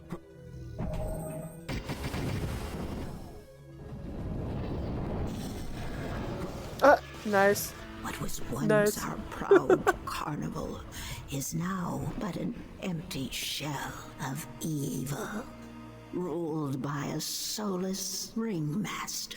Yeah, it's evil now, not when it was trying to get an abused teenager to hang himself. That was a lesson. Sponsored by Kiss. Dickish spawner placement, but at least I have the head of the dragon to push through. Actually, all the tougher areas are easy to push through with this thing, once you get the hang of the arc on it.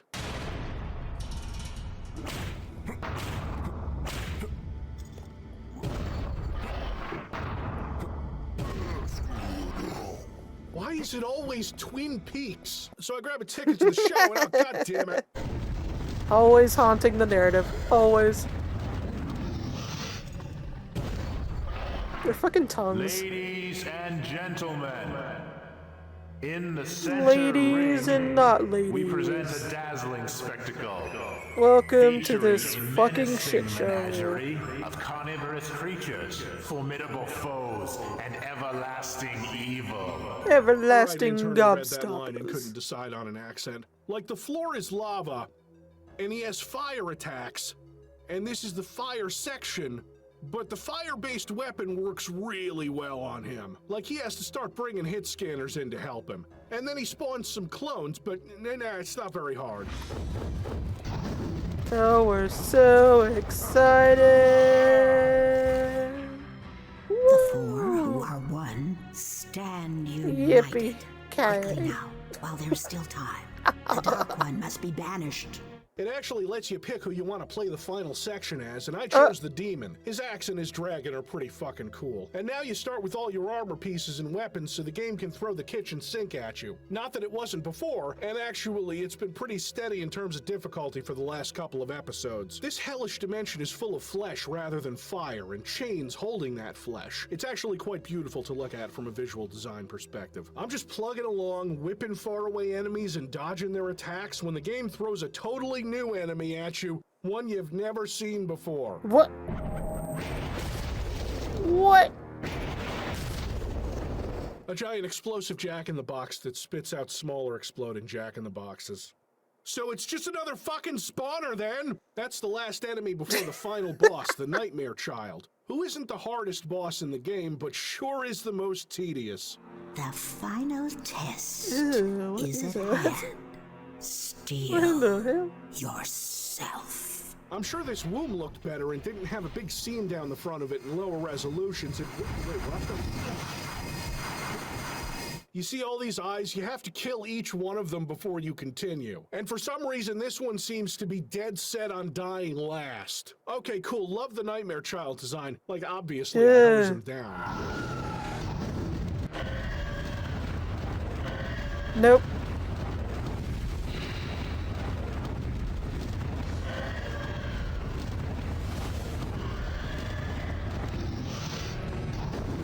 This is so fucking funny looking, I can't. But then... he turns into a giant spider. Oh yeah, no. Fucking kidding. No, that makes 100% sense. That makes 100% Drag sense. you with it into the downward spiral of doom that already shackles it. Spiral of Doom. God, you know what you could make out of this game was the fucking... Every time Doom gets said in this game, you drink, you'll die of alcohol poisoning probably at the end of it. But you know, it's a game to play during a game. Alright, got a tricky leap and sting attack going on. I can Went handle all that. it But on us. remember how you can't save in boss levels? Get ready to whip all those fucking eyes again! Seriously? I hate that. Nope.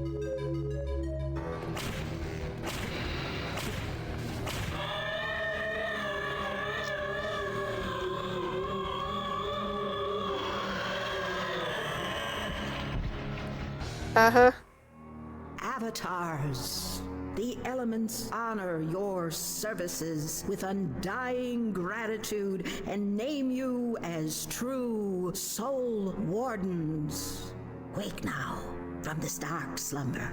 The world may dream again, for in truth, this nightmare is at an end. Oh, my Alright, eyes. final cutscene time. Let's see, and the game crashes.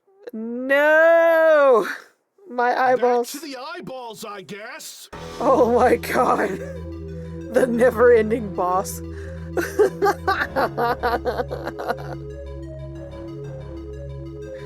This is so fucking bad. I love it. It's so bad. You motherfucker! And so, the last breath of the storm has passed. The shadows stir no more. And you know what? The only thing I'm missing in the ending cutscene is all these monsters dancing while the cover band rocks out, and it's set to God Gave Rock and Roll to You, so I can't play it anyway. This game starts off really fun and is Well, damn. eventually crippled by repetition and lame level design. Like at the beginning, I was hyped. This felt like some lost classic boom shoot. And I'm sure there are people in the comments who will disagree, who love this game, and I get it, because there's plenty to love, but in copying Doom, they've made a caricature that forgets enemy placement and relies on shock and awe while giving you the same fight over and over into eternity.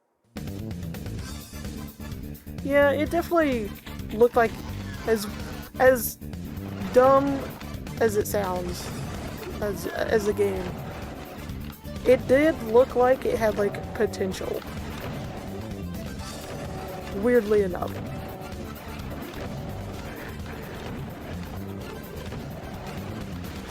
Yeah, you motherfucker. Civvie had it. He was full on talking to the game. He was like, bitch, if you do this one more time.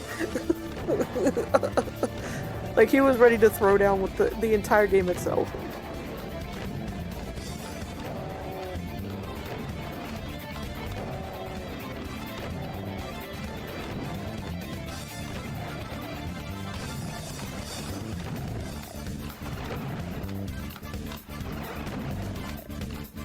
Yeah, see, this is just this is just ridiculous.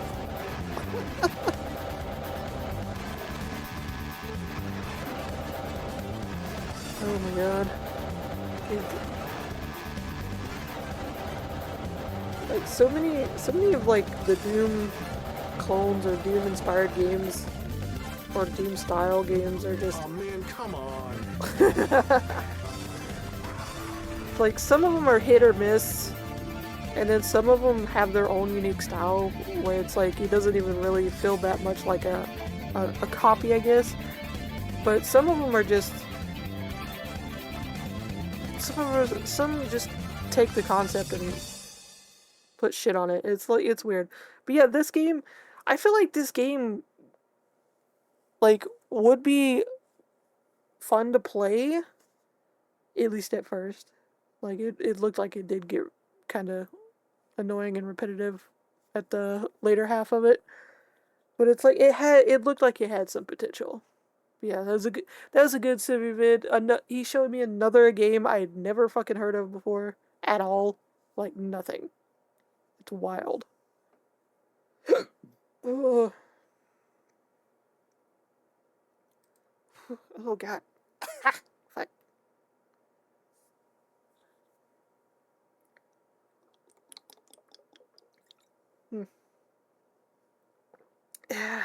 Drink that water, y'all. Drink that water.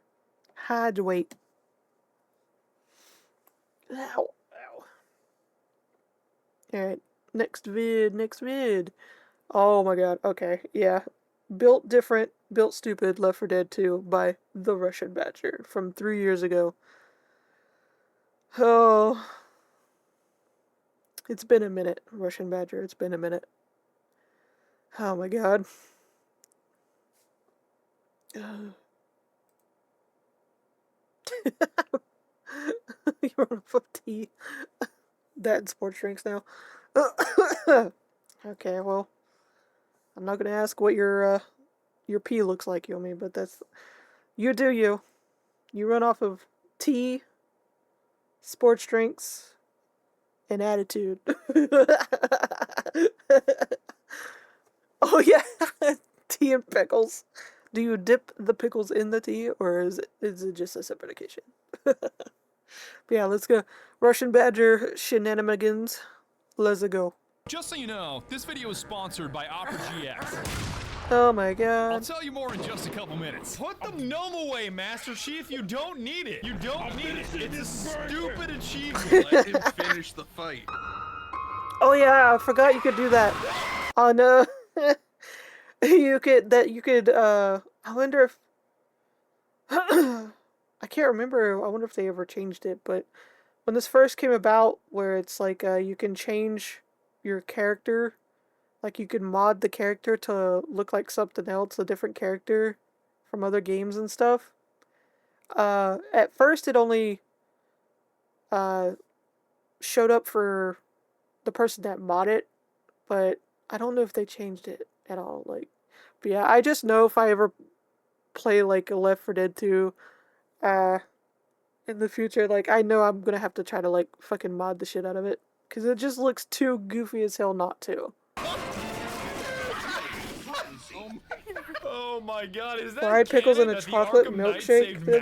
Yomi. Elmo while carrying a gnome for the achievement? That's like do you have an alien baby inside of you right now? Because it's like Arkham Knight saves Master Chief from Elmo in front of Shrek while carrying gnomes? Not clickbait gone wild? My Raid Shadow Legends? Buy a Ridge wallet? Download source, babe! I'm stuck!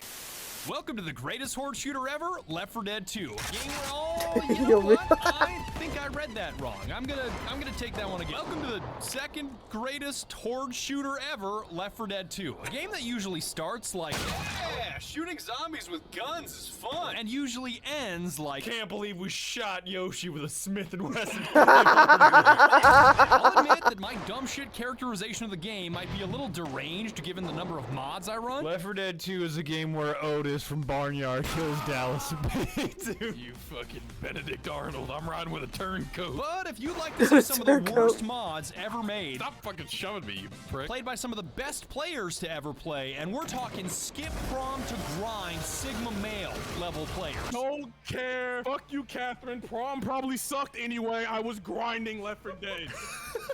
I'd love to tell you about Left 4 Dead 2. You gotta explain this to the world, Badger. Just before we get into things, thank you to Opera GX for sponsoring this video. The world's first gaming web browser that's so awesome, it makes me want to explode. You see, unlike other web browsers that steal your computer's RAM and resources, give me your RAM. Get away from me, you. God, I don't know how many. I don't know if I have all of them downloaded or just the most popular, but I have like all the browsers downloaded because I'm paranoid as fuck. Because this, like, it's happened to me before where it's like one of the browsers I'll be using at the time will be annoying me or inconvenience me or something's not working right with it. And so I'll just switch to another one. It's like I ping pong back and forth between like the Opera GX and Firefox as the main ones.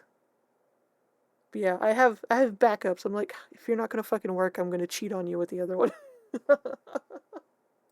Goddamn D. It has GX control that allows you to limit how much RAM, CPU, You've never and played bandwidth Left 4 is using, Dead? so gaming and I browsing recommend it playing simultaneously 1 doesn't and set your 2. computer on I fire. And unlike recommend other playing browsers both. that flashbang you with white backgrounds every time I you really write. do.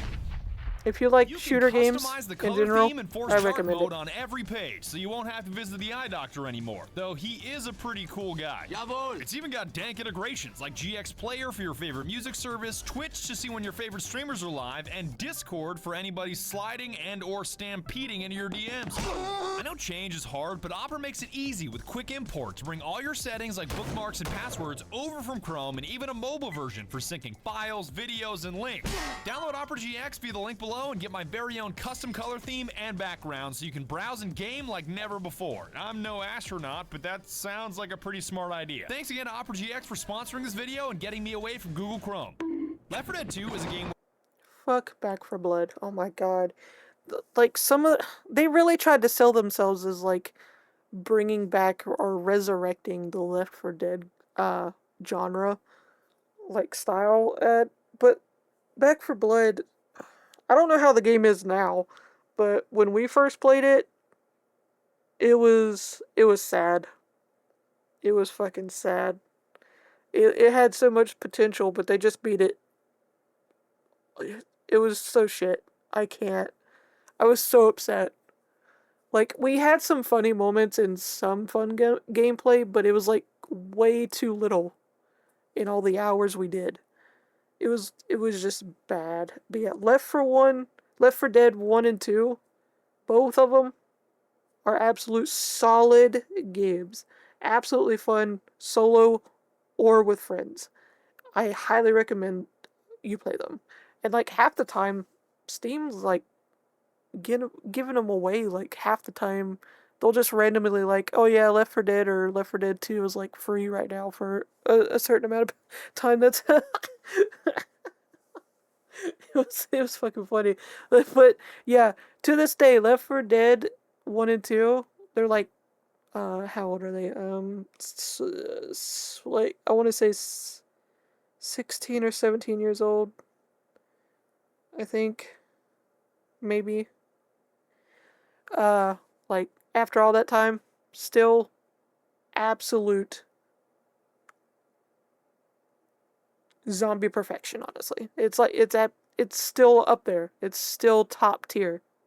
Where 4 survivors of a zombie apocalypse rushing Yeah, to catch a helicopter the fucking cards revac thing are, you pissed me guessed off in Back 4 Blood. Oh shit, Left 4 Dead. Yes, Left 4 Dead. I thought they were supposed to be getting us out of this shit. Okay, Helicopters don't come back when you yell at them. Valuable lesson. You three tuck that away for later. Now grab a weapon and follow me. This goddamn building's on fire. Which means fighting your way out in search of a new salvation is your only option. Whether that be a busted-ass boat, the military, or maybe even another helicopter. Looked like the Whirlybird was heading to the mall across town. Helicopter! It is a helicopter! You call that thing a Whirlybird one more time, I'll beat you so bad, your sister's gonna wish she never gave birth to you. Obviously, this isn't a dream team of zombie killers, but at least you've got a coach, love the dependable positive one that's always ready to get a cheeseburger or give some words of encouragement. Come on now, Yes. let's just get through this. Like, I know a lot of people prefer Left 4 Dead 2, but to be fair, it's kind of wild when you think about it, but Left 4 Dead 2 came out like a year or not even a year after Left 4 Dead 1. Like, they fucking pushed that out quick. Like, at Mach speed. It's wild. Rochelle, the news producer, is cut from the same friendly and considerate cloth, who's probably the greatest woman on earth. Yeah, both of them are probably good. the Both of only them have their woman charms. left on Earth. Hey, I'm here. Ellis the mechanic is a storytelling youngster that most people find dummy stupid, but I beg to differ. You say naive, I say useful in an apocalypse. Just a car. Just a car? That's like saying the Mona Lisa's just a sculpture or shit, man. That's like saying Just a Jimmy Gibbs sculpture. is just a driver. That's like saying the girl on the bridge is just a little pretty. You know what I like best about your stories, Ellis? The sound they make when they stop. And of course, Nick, the former con man gambler that's whiny, sarcastic, and never impressed by anything ever. But don't let his harsh demeanor fool you, because underneath that fistful of rings and $3,000 suit, he's a real piece of shit. That's great. I remember 3 people in Georgia not carrying a gun. With these 4, you'll be fighting your way through the South after every possible lifeline that can save you, including helicopters, boats, and bridges, with plenty of safe rooms along the way. I'm telling you for the last goddamn time, lower the goddamn bridge, you greasy vest-wearing monkey. And if you really want to get fucking fancy The pants fucking tactical, T-pose. Time for this shit. all right, fine. So how does a reasonable story like this suddenly involve goofy, unrelated shit like shooting Yoshi with a 500 Magnum or Iron Man whipping out a Glock 19? I'd still like to think that when Iron Man runs out of all munitions, he just pulls out a Glock 19.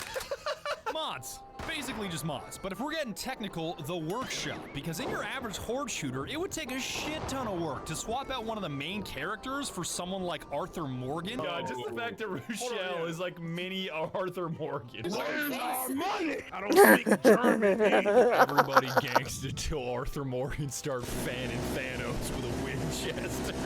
Smokes 12 packs of cigars to build up Dead.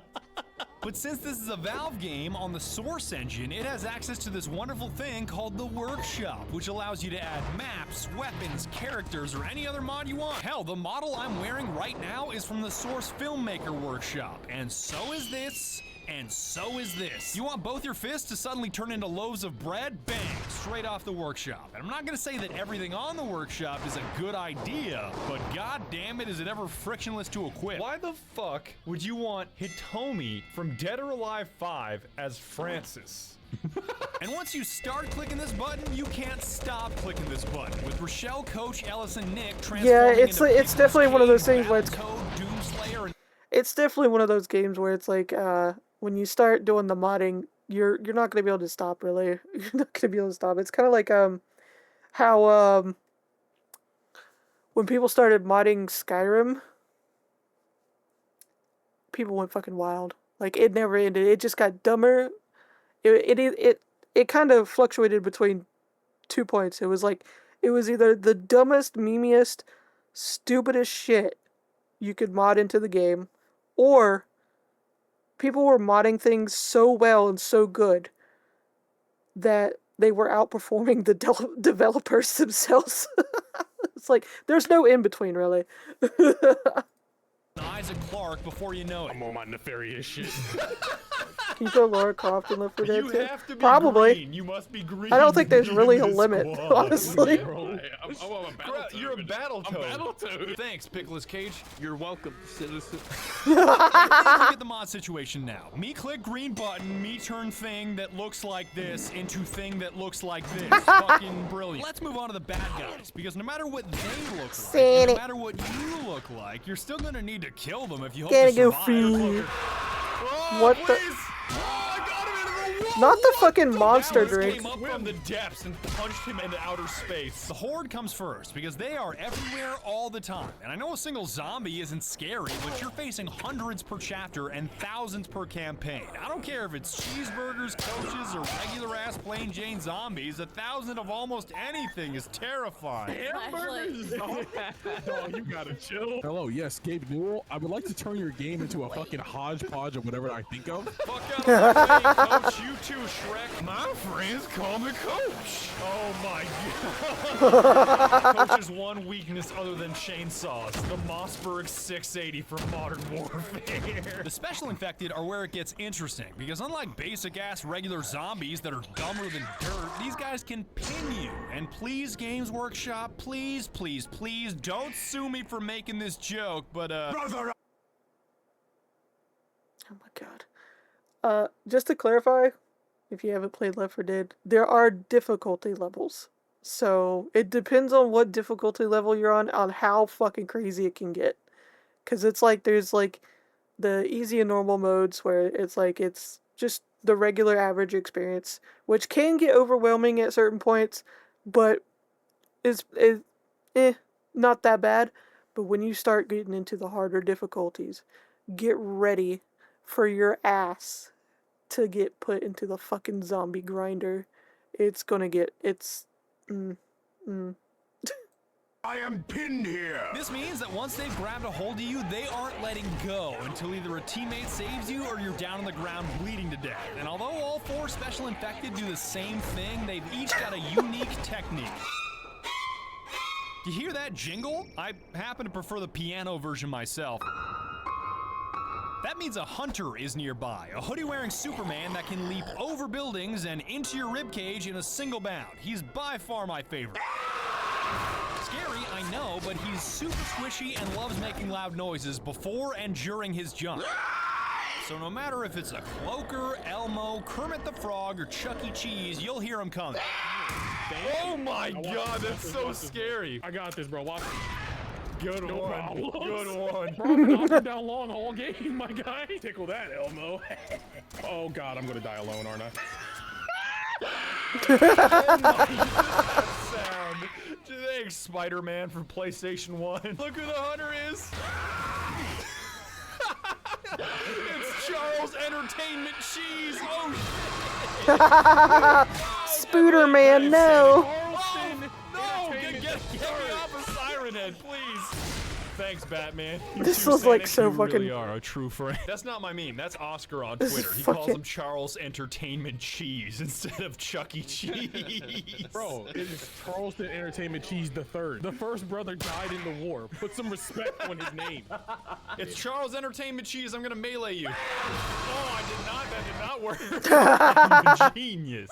Oh no. The smoker Spooderman's is getting intimidating, his which shit may explain why knocked I in. got hours of badass hunter footage in like 10 seconds. Is it your new favorite game?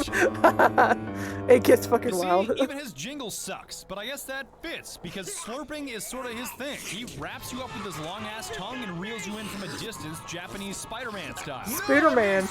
No, Bing, right click me. Spooderman, no. No, it's Japanese Spider-Man was pulling PS1 Spider-Man from Neversoft. It's literally the meme of the two Spider-Man pointing at each other. Yeah, literally the meme. Getting a little more in your face, jockeys will hop on your back and ride you like Seabiscuit, wrangling you in any direction they want, which makes them a real bitch to get off.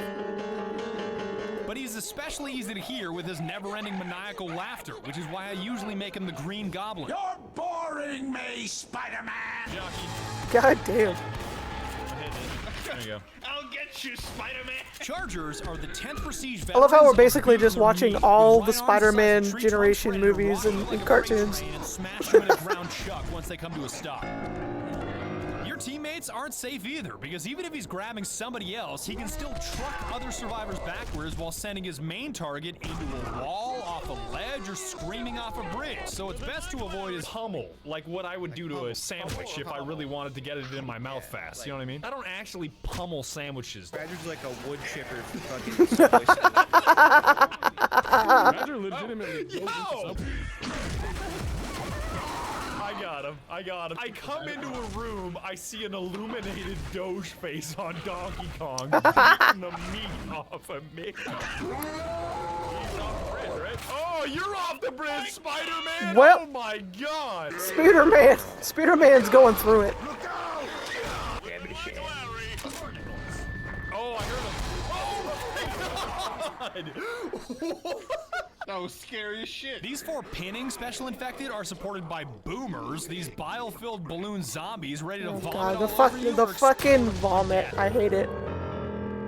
leaving you partially blinded and a So annoying. target for a horde of zombies. So if you happen to see Otis from Barnyard, make sure you blast his ass from a distance. Oh my god, it's Otis! Show yourself, you coward. I'm gonna set you on fire. You have an M4 Asimov. Otis, come back here.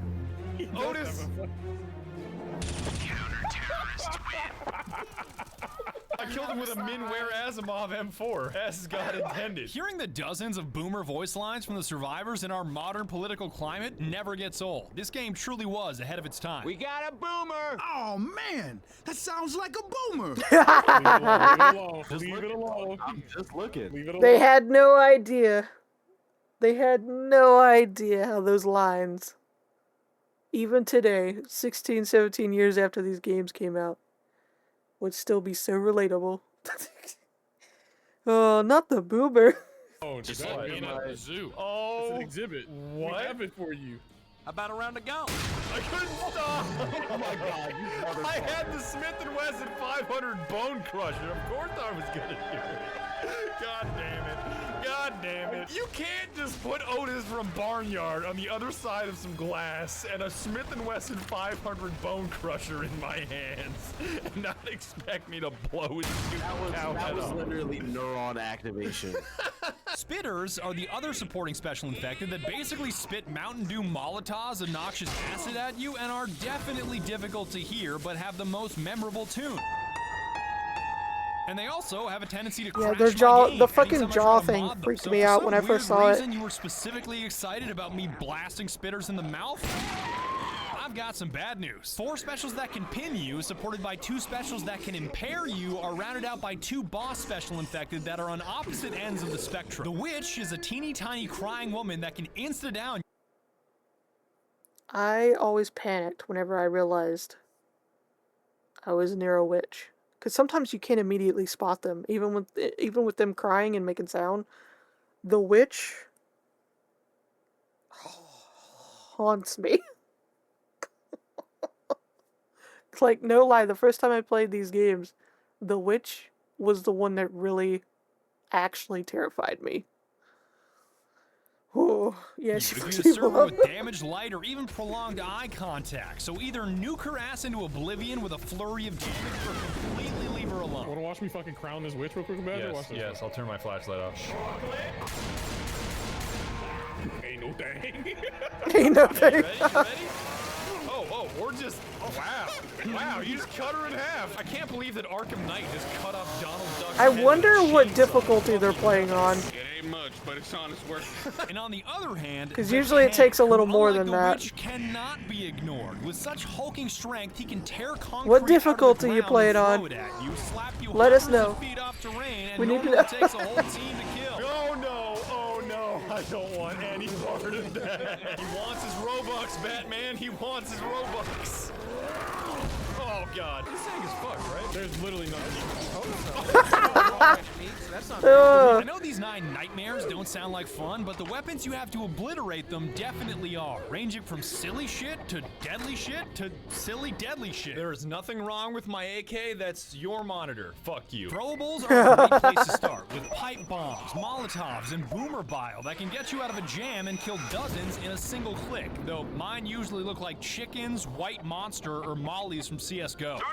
Just go, bro, just leave. Alright, I'm mauling mid. Oh god, pipe bomb. It's a fucking chicken.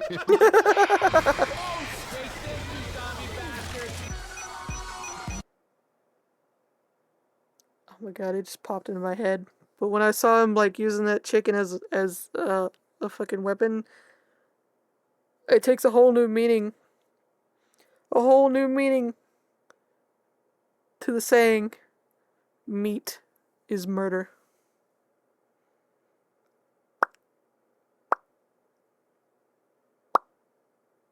It just popped in my head. No, look at them. They just want the chicken.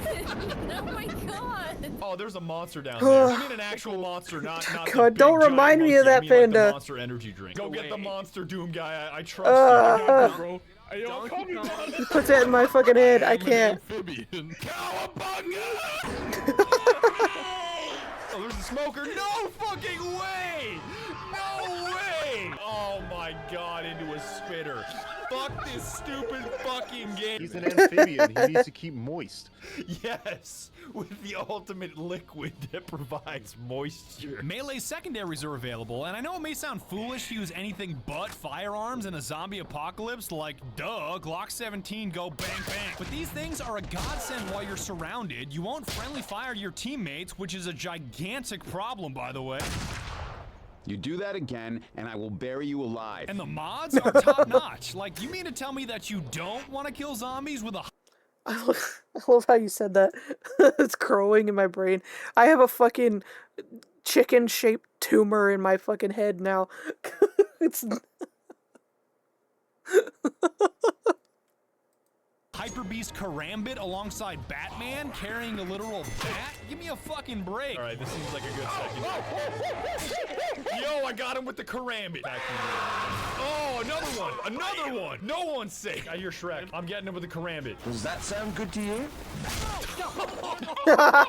Nicolas Cage with the Karambit. What will he do? You like my dice? Way to go, Batman with a baseball bat. Couldn't have done it without you. They don't call me Batman for nothing. But the ultimate secondary has to be the Magnum pistol, which is technically a Desert Eagle that I reskinned as a Smith & Wesson 500 bone collector that I mistakenly called a bone crusher like a fucking moron, but whatever. Any secondary with an 8-round capacity that can one-shot any common infected on any difficulty always has a place in my waistband. Oh, it's the Smith & Wesson. Smith & Wesson 500 bone crusher or whatever it's called. Oh god, oh god, oh god, oh god. Yo, get Yoshi!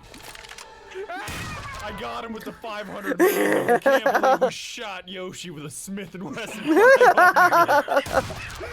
Oh my god. Why did y'all execute Yoshi like that, bro? You could just ask for him to put me down nicely. And primaries are The totally Yoshi off the rails, disrespect. because even without mods, there's SMGs, pump shotties, auto shotties, assault rifles, battle rifles, grenade launchers, machine guns. Dog, they've got the sniper rifles from CSGO and Source. What else do you want? Counter-terrorists win. The best of the best. And with mods, anything is possible. Virtually anything. We're talking AA-12, ACR, and M82 Barrett from Modern Warfare 2. I don't know how many of you remember 2009, but I'm pretty sure the ACR killed more people than car accidents that year. Rangers lead the way. Come here, Larry. Oh, you ran into a fire hydrant, you fucking moron. You died holding a Modern Warfare 2 ACR? That is such a loud sound. Oh, that's scary. You gotta move it. Otis, you rat bastard. Yo, Zoe with the Modern Warfare 2 M82 Barrett. Reloading. Damn, she looking like she fucking shit up. Isn't even that weird. When you can equip the shotgun from Doom 2 with authentic sound, melee, and reload animations, a couple guns from Modern Warfare 2 really isn't that weird. Oh, damn, that's so fucking cool. Thanks, Batman, for the friendly fire. I'll shoot that stupid fucking guinea pig for you. Guinea pig, guinea pig, guinea pig. Can I? Yeah, I hit him backwards. Hell yeah. Reloading. This is a very, very deep double-barrel shotgun. You would not believe how many shells I can fit in here. Block me, ISIS, fool. Ice. Yeah. Weird is what I did to my grenade launcher by taking an M79 Thumper and turning it into a Pepsi can firing abomination that is entirely propelled by Mentos. That shit is weird. Yo, I found it. Oh, check it out. It's a Pepsi launcher. It launches Pepsi cans with Mentos. Is Pepsi okay? It loads Mentos. This just reminds me of the actual fucking game, the fucking Pepsi game. Like... that fucking meme of a game. By the way, we were at this pizza place called Bojo's in Colorado with Goose. He asked for a rum and Coke. She asked if rum and Pepsi was okay, and he had an existential crisis at the table. Oh, Siren Head. Oh, I got his ass. No! Evelyn, I'll get him off. Just wait. Just wait. Kaboom! Yeah, fuck you, Chuck E. Cheese. Wow. Charles Entertainment Cheese got it. There it is! You found the propane tank! What you got there, Batman? I'm gonna hit the Voltorb. Weird, it doesn't have to be weapons either, because pain pills and adrenaline shots, which give you temporary boosts like health and speed, can be turned into the most delicious drink on earth with the exception of Guacamole Gamer Fart 9000. And I think you can guess Oh my what it is. God. Yes, I found the pills. You know what my pills are? This motherfucker Yo, got they have physics! They have physics! They Not the jiggle beans. Yes, Gabe Newell, I'd like to file a complaint. I was halfway through Dark Carnival when I whipped out my beans and a bunch of zombies started pointing and laughing at me and said, "This motherfucker eating beans."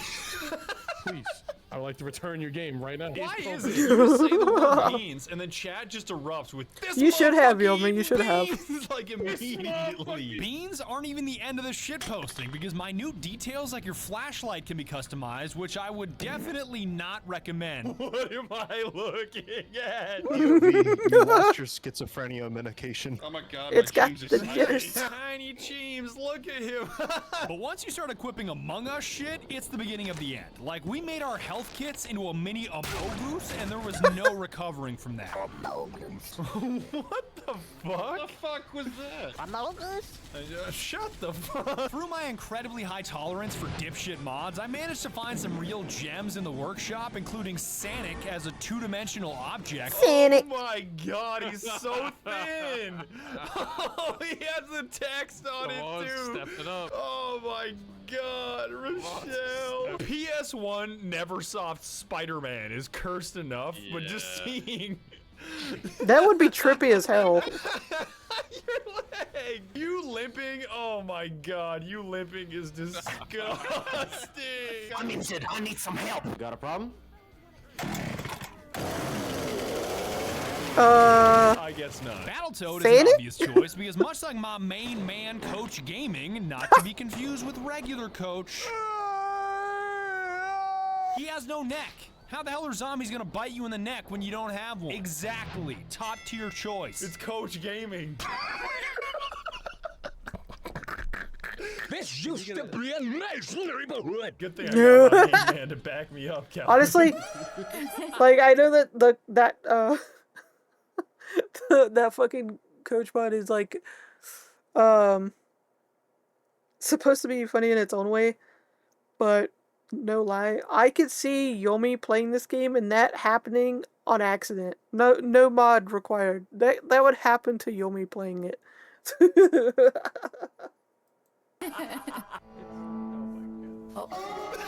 Oh my god. His eyes and his neck are so good, chat. What do you mean his eyes are good, What happened? bro? He's Oh. soulless.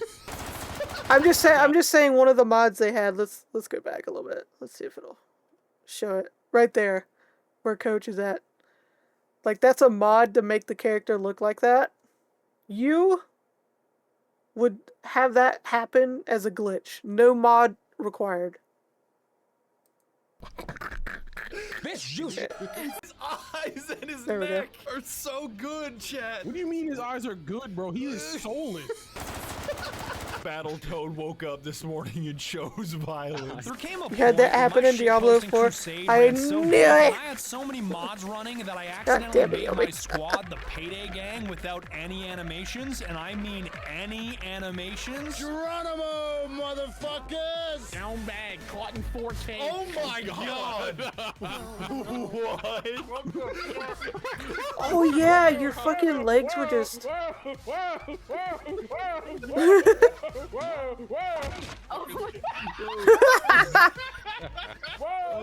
Whoa! Yeah, I remember. Yumi, why is that like a thing with you where like, if not part of your character, your whole character just goes under the floor or under the map of the game? Like, that seems to be a popular thing that happens to you in games for some reason. Definitely with sleep paralysis is like. And Chad says I'm down bad, bro. I'm not down bad. I'm ascended, bitch. Bane, I'm missing my textures. Bane! Bane, I didn't download Source, Bane. Bane, what do you mean I need Gmod. That's how I revive you? What? You and I aren't so different, Badger. What am I looking at? You don't even swing. You don't even. You just run into people. Like you're just slaughtering the entire hallway without moving. I mean, you're moving laterally, but that's it. That's it. Yeah, nothing happens. You are just standing there spectating. Oh my god. Look at this dude. Look at him. Oh my God. What is happening over there? Yeah, I'll swing on him. You are so Wow. incredible. I'm pretty sure you just fucking despawned. Because you don't have any animations, you just were like a static pose, just flying through the air. Please don't tell me we are dying here, bro. I At least think Badger's we gotta might, make just jump Yeah, in. Yomi, Just I'm go. sorry. There's You no were way like the entire Payday gang like died. instead of having like some edgy name or something, you literally need to be called like the fucking queen, empress, whatever of glitches. Like you just it's by this point it's not gonna go away. It's just gonna be a thing for you. Like you would have made bank if you had ever become like a professional like gaming playtester or whatever. Like they would hire you to find out the hidden shit that they don't even know about. At the end, Heavenly even showed us what a Sigma male grind set looked like by single-handedly countering a smoker, killing a tank, fending off hundreds of cheeseburgers, Not the fucking and the fucking rescuing Noam cheeseburger. Chomsky all at the same time. Alright, just say when and I'll start unloading. Oh my god! You know the best Crash part? Bandicoot, was that you? That was my stand. Oh, platinum! Badger, I'm a Sigma male. I spent 6,000 hours on Left 4 Dead 2. I skipped prom. Sigma male Became my- grind set. Became my own PE gym teacher. Turn that mindset into a grind set, Jimbo. Oh, shit! I got him. Once again, the Sigma male's being brought down by the betas around him. The game called Jotaro abandons all of his. Yomi, I'm pretty sure if you and other Joe were even in like the same building where a game was being started, it just wouldn't. Like it just wouldn't even play. Like it would just immediately crash, things would catch on fire, explosions would happen. Crash Bandicoot where one of the enemies, I think, it kind of looked like Crash Bandicoot. It was like it happened really fast. Comrade, just go. Yeah. Just go. Reality just would go. collapse. Oh my god! How did you get him? How did you get him? Come here, Chomsky! We're leaving! Jolene, we're...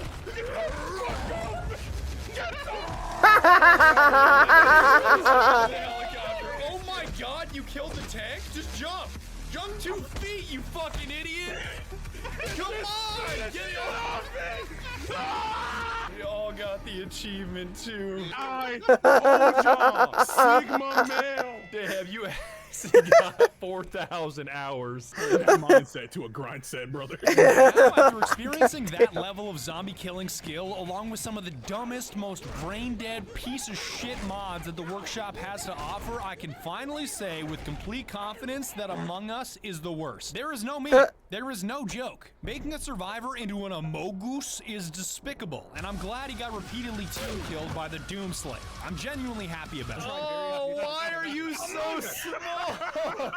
Get away Oh, from no. me. Get away from me. Get away from The giant Among Us beings, they're so big. Why are they Germa? What the fuck? Why do you have an MP40? Why don't you? Yo, get him, Mickey, get him.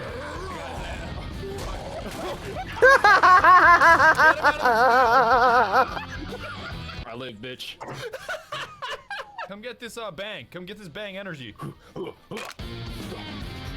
are you so fast? He's zooming. I got him. What are you doing to that AK? Whatever I I'm need gonna to back do. away from your ass. No, don't Do you have do a problem? that. This is so terrifying. Who let you grab that? I'll fucking do it again. Oh, you got such a fat ass, Mickey. I don't like that at all. Mickey, I fucking hate you. Yeah. This has nothing to do with Left 4 Dead 2. I just want you to know I hate you. You know that something's wrong when Isaac Clarke with an M1 Garand, a chicken, and a 1911 from Modern Warfare is the least weird thing that you're seeing in this game. Why are you looking at the bean like that? You are just so intimidated. Oh, don't worry, young one. I'll retrieve you. I owe you my life. I know that Left 4 Dead 2 is an incredible game on its own without a single mod that I highly recommend you play, even if you don't have friends. Even if Yeah, I do recommend, if you haven't played these games before, to play it regular style. Don't mod it when you do a first playthrough, because it's like, it's really good. They're both good games. They're both like an experience you'll always remember. Yeah, as soon as you finish the first playthrough, mod the fuck away if you want to. But yeah, for those first playthroughs, don't mod. Don't mod. you're just playing with AI, it's still plenty worth it. Yeah, look, Ellis, all women are emotional wrecks who will eventually kill you, okay? Oh, shut up, Nick. What you saw here today is a completely warped version of the game because my brain just isn't capable of modding responsibly. Most players build mods into the game to slightly enhance the experience, and I just can't do that. I was trying to make a version of Left 4 Dead 2 that was built different, and I ended up just making something that was built stupid. I'm just built alternatively, constructed alternatively. Constructed in an unorthodox fashion. Built stupid. Crafted without the preset parameters. Y'all built different. I'm built incorrectly. I'm just raw in every way. I should not exist. I should not exist. And that's about it. I'd like to thank you so very much for watching. Please be sure to check out Left 4 Dead 2 if you're at all interested, and be sure to tune in next time when we revive Yoshi with Narcan. Just kidding. All the Narcan in the world is not going to save you from a round out of a Smith & Wesson 500. It's just not going to happen, even if you are a fucking dinosaur.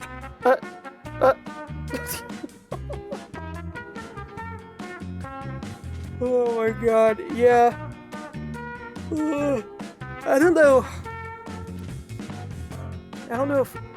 Let me see. But, yeah, I highly recommend, if you have not played these games, I highly recommend that you play them.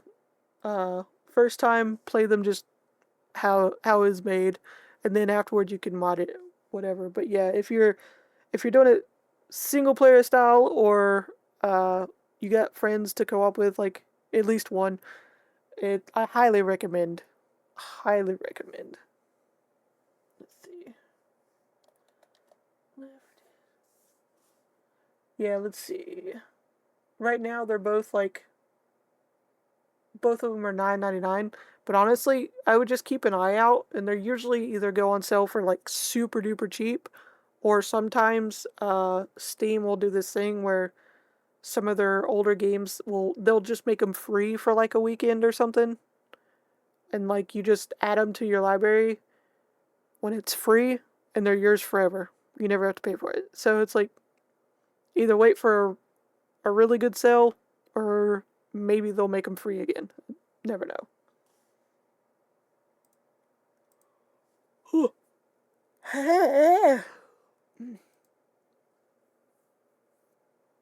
Alright. This will probably be my last vid of the night. Sadly. Just a bit of a shorter stream than usual, but like I said, life's been fucking weird and hectic past couple of days. Anyway, weird facts about every country in the world by Chat History. Did we watch something by Chat History before? I can't remember. It sounds familiar. I don't know. Y'all know my memory is shit. But yeah. Let's get into the weird facts. Because we live in a weird fucking world. Something weird about every country in the world. Oh, that's weird. A 9.0 magnitude earthquake rumbled Portugal on All Saints' Day in 1755 and was immediately followed up by several tsunamis and large-scale fires because of celebration candles being knocked over in people's houses. It was a rough day. Before it was called Benin in 1975, it used to be called Dahomey. Okay, we're just like speed running this shit. Okay. It's like, oh, okay. We're gonna be speed running this shit. Alright. Y'all, y'all know I'm a bit slow. Alright? I'm not afraid to admit it. So I'm gonna try to keep up with the speed run learning here. But I know I'm already gonna forget as soon as I go in through one ear and out the other. Alright? It's gonna whoosh for most of them. I'm gonna admit it. Because it's where you hung out with all the homies. Thanks to legendary marketing, it is a common tradition in Japan to celebrate Christmas Eve with a feast of KFC. Oh, I know this that video one. is not sponsored by KFC. I but it know could that be. one. Like my I love toilet, how that's an Luxembourg actual has a big thing, old and duke not in it. just a It is the only stereotype. country in the It's world an to be actual ruled by thing. a Grand Duke. In China, it is illegal to reincarnate without explicit permission from the government. Imagine police just waiting for you right as you're reborn. Just don't be a girl. Niger is so cool that it has a dinosaur named after it. This complete doofus is called the Nigersaurus. Don't get any funny ideas about pronunciation. In Cambodia, geckos are considered very lucky. It is believed that the number of chirps you hear from your gecko friend determines your future marriage. 1 chirp is good, 2 is not as good. 15 chirps is the percent you could save on your car insurance. Ancient Egyptian Not the fucking car insurance. had their own police force consisting of specially trained baboons to take down fleeing criminals. What? The African islands of Sao Tome and Principe are home to this big honkin' rock dog called Cayo Grande or Big Dog, which marks the remains of an ancient volcano. Dominica's national dish is the mountain chicken, which isn't really chicken at all. It's the legs of the giant ditch frog. Yemen's cash crop is khat, a chewable leafy plant that contains How do you get... It's a frog, but it's like... Okay. And also, again, second time this night, I'm getting haunted by a fucking chicken. And it wasn't even an actual chicken. It was a fucking frog. I can't a escape stimulant it. which causes mild euphoria and excitement. Its effects are similar to drinking a very strong coffee. There's an old tradition in Slovakia called the Easter whip, where women are splashed with water and gently whipped with a willow branch to promote fertility and youth. But it just seems like it would be annoying. For those who will eat just about anything, I the actually delicacy of the heard about that one recently, and I think that's one of those traditions where, like, most of the women were like, fuck this is fucking stupid. Like, I could be wrong, but I just remember hearing about a tradition that sounds like that, so I don't know. Yeah, if I had that tradition going around, I'd be like, what the fuck are you doing? Just stay inside. Why'd you even bother coming outside? Why'd you...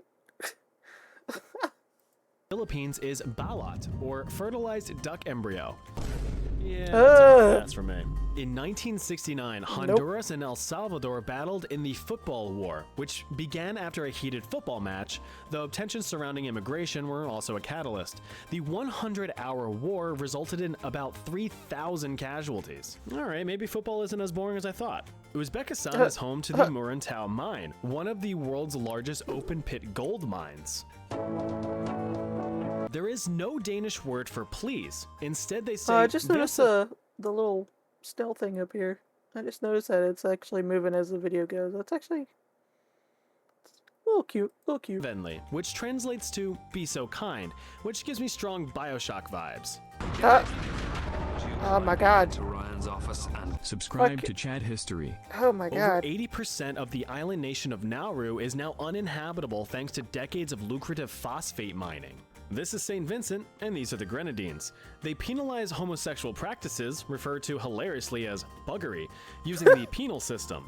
You get the joke. The United Kingdom is made up of England, jokes write Wales, themselves. Scotland, and Northern Ireland, so let's So not leave them fucking out. stupid. England experienced the Great Stink of 1858 thanks to a ton of rotting poo-poo and industrial...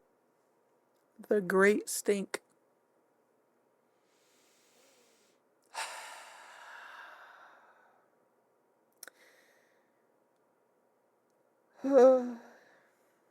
Yeah. Yeah. History. This is like this. We didn't get taught this in school, is all I'm saying. waste in the River Thames. This prompted the development of a working sewage system. In Wales, only 30% of people can speak Welsh. The national animal of Scotland is the unicorn. Northern Hell Ireland has yeah. over 20 miles of peace walls which separate Catholic Unicorns and rise Protestant up. communities from each other. The Wodabe tribe in Chad holds the annual Garawal Festival, where handsome stud muffins participate in a beauty pageant to an audience of potential wives. Right next door is Nigeria, Africa's largest oil exporter. The environment is shit, but the money is lit.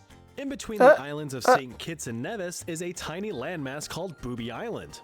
Nice. The president of Equatorial Guinea has been in power since 1979 and has proclaimed himself a god, free of any consequences for his actions.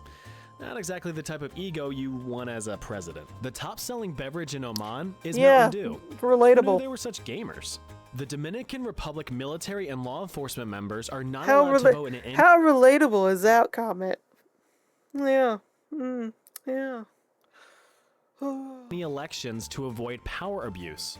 Zambia has termite mounds the size of small houses, but to termites, they're huge houses. Apparently in Croatia, it's frowned upon to leave your house with wet hair lest you succumb to pneumonia. Huh, Ukraine looks a little smaller than the last video. Well, the number 4 nuclear reactor at Chernobyl exploded in 1986, forever tarnishing the image of nuclear energy. The United Arab Emirates is home to Dubai, where everyone just looks filthy stinking rich. But with free trade and no income tax, what else are you gonna do? Students in Bangladesh over the age of 15 can face actual jail time for cheating on exams. So would you rather face failure or jailure? 8 days after their infamous attack on Pearl Harbor, Japan invaded and occupied Brunei to secure a source of oil. What an American move. Residents of Papua New Guinea used seashells as currency up until paper money was introduced in 1933, though some tribes still prefer using the shells. Remember, you can't eat money, but you can eat shells. The Mexican city of Mexico City is sinking at a rate of 20 Mexican inches per Mexican year. Within the last Mexican century, it has sunk about 33 Mexican feet. Moldovians love their wine, which isn't too weird, but Moldovians love their wine. The first weekend of October is a national celebration of wine. Bottoms up. Mozambique is the only country in the world whose flag is absolutely strapped, as it sports an AK-47. Guyana is honestly just straight up a Minecraft map, with a very biodiverse landscape. Guyana is home to a coastal plain. To be fair, that sums up the whole human history, basically, the whole human race. It's like we're always so close to solving something that really does need to be solved, and we screw ourselves over in some way. Always. Guaranteed. Savannah, multiple mountain ranges, and a lush rainforest. So you have plenty of places to choose from to build your first dirt house. Indonesia has so many islands. Look at all these islands. There are over 18,000 of them, with over 6,000 being uninhabited. $20 to whoever can find Penn Island. Are you a fan of communism? If so, there's an attraction in Lithuania where you can subject yourself to becoming a 1984 USSR citizen for 3 hours. Participants sign a waiver confirming that they will carry out any orders without objection or face harsh psychological and physical punishments. Workers of the world, unite. An Ebola virus outbreak in the 90s and 2000s wiped out 90% of Gabon's lowland gorilla population. Bummer. Liechtenstein has no army or airports, so it's easy pickings. Citizens of Turkmenistan love their carpet, so much so that there is an official ministry of carpet in the government to approve all carpet purchases. Under Sharia law in Afghanistan, men are allowed up to 4 wives, but unlimited side babes. South Sudan is the newest country on the map as of this video. It was formally recognized in 2011 after the end of the Second Sudanese Ain't none of them Civil wives War, or side which killed babes happy 1.5 either. million people. Venezuela's minimum wage is about $6 a month, which is why Venezuelans can make a decent living farming gold on RuneScape, earning a few $100s a month. Argentina has a church dedicated to Diego Maradona, a famous football player from the 70s to the 90s. The parody religion is estimated to have over 9,000 followers, but the guy died in 2020, so where's your god now? The majority of Palestinian land is home to millions of olive trees, with some orchards being thousands of years old. Chile is home to the world's oldest mummies. The dusty Chinchorro mummies are believed to be over 7,000 years old. Suck it, Egypt. The name Sudan comes from the Arabic phrase the Bilad shade at al-Sudan, Egypt? meaning land of the blacks. Hey, I didn't name it. Bahrain has a 400-year-old tree absolutely thriving in the middle of the goddamn desert. If this tree can make it, so can you. Motivational quote of the day. In Eswatini, it is illegal for any witch to fly their broomstick above 150 meters off the ground, which is why Eswatini will never host a Quidditch match. Palau is home to a very unique lake, home to millions of jellyfish called, well, you guessed it, Jellyfish Lake. What's cool is that they've all evolved to lose their stingers since no natural predators exist within the lake. Time to take a dip and slap a jelly. In Ireland, the Mick in last names means son of, and O means grandson or descendant of. So by that logic, McDonald's is the son of two Donalds. In 1974, Ew. Sweden sold 1,000 Volvo cars. I did not need that image in my fucking head.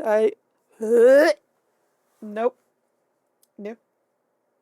Nope. Ugh. That's a crime. That's a crime.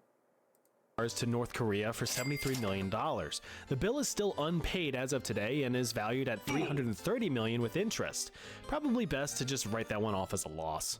On the Yap Islands in Micronesia, you can find large limestone discs called rye stones. These were used as ceremonial gifts and currency. Their value lies in what people perceive it to be. Kind of like Bitcoin. Poland is the world leader in exporting amber, which is used in jewelry and souvenirs. I don't know, something about this just really bugs me. If insects weren't enough for you, try some Vietnamese snake wine. The diluted venom adds a nice kick to it. Don't worry, it's safe to drink. Sometimes. I think I heard about in that. the 1870s, Belgians hired 37 cats to deliver mail, citing their magnificent sense of direction as foolproof. Didn't work out so well. If you're a huge fan of sand like you know you are, you can head on down to Namibia and visit Kolmanskop, an abandoned diamond mining town where resources dried up in the 1930s. Your Roomba is gonna have to put in some overtime. Since 2011, chess lessons have been mandatory in every public school in Armenia. Suriname is a South American country in South America, but the official language is Dutch. The Samoan Islands were split in 1899 between Germany and the United States. The US owns American Samoa, and New Zealand now owns Samoa. But it's all the same shit. The name Timor-Leste comes from the Malay Timor, meaning east, and the Portuguese Leste, meaning east. We really Welcome to always Eastern gotta like. East. We really always out here always having to split shit up, aren't we? We're just always everybody's. It's not just, you know, people in marriages getting divorced. We're divorcing whole fucking, like, pieces of the planet. Not just Gambia, but the Gambia. This African country was once ruled by President Yahya Jammeh, a bonkers dude who would perform literal witch hunts, torture HIV patients with dangerous fake treatments, and claimed he would rule for 1 billion years. He ruled for 22. In Nepal, cows are sacred. It's 22 too long. Really sacred. I'm talking clean your house with their poop sacred. Oh. Smells fresh. No. North Macedonia is home to one of the world's largest crosses. That's cool, I guess. I wonder when they're gonna install the giant Jesus that goes with it. No, please don't. God. If you have a unibrow, you're considered very attractive in Tajikistan. And only in Tajikistan. Are you a witch? If yes, you might want to visit the Witch's Pond in Romania. Rumor is that Vlad the Impaler got his noggin lobbed off here, so it's pretty neat. Yakuba Sawadogo of Burkina Faso was an absolute beast. This guy stopped the desertification of the landscape by planting a forest using ancient farming techniques. He brought together communities of farmers and taught them this technique, preventing further erosion of farmland. And he did all this without filming it for ad revenue. Fuck kangaroos. Australia is home to... Damn, shots fucking fired. Shots fucking fired. But that is actually badass that he was able to help, like, save the fucking land from turning into a fucking desert. That's badass. And yes, he didn't make a YouTube channel about it and make it his personality to make a buck. Yes. real hero shit. Camels than Egypt, and even export some of them to the Middle East. The capital of Singapore is Singapore. You can purchase a private island off the coast of Nicaragua. Well, not you, but someone with actual money can. Latvia lost 250,000 people, or 12.5% of its population by the end of World War II. Ecuador is home to the Galapagos Islands where Charles Darwin developed his theory of evolution. But that's just a theory, supported by evidence. The original native Jamaicans, the Arawaks, were almost entirely wiped out in the 1400s thanks to the Spanish coming over, enslaving them and coughing in their faces. Men in Lebanon are legally allowed to pursue physical relations with an animal, but they have to be female, otherwise it would just be ridiculous. Spain annually hosts El Colacho, the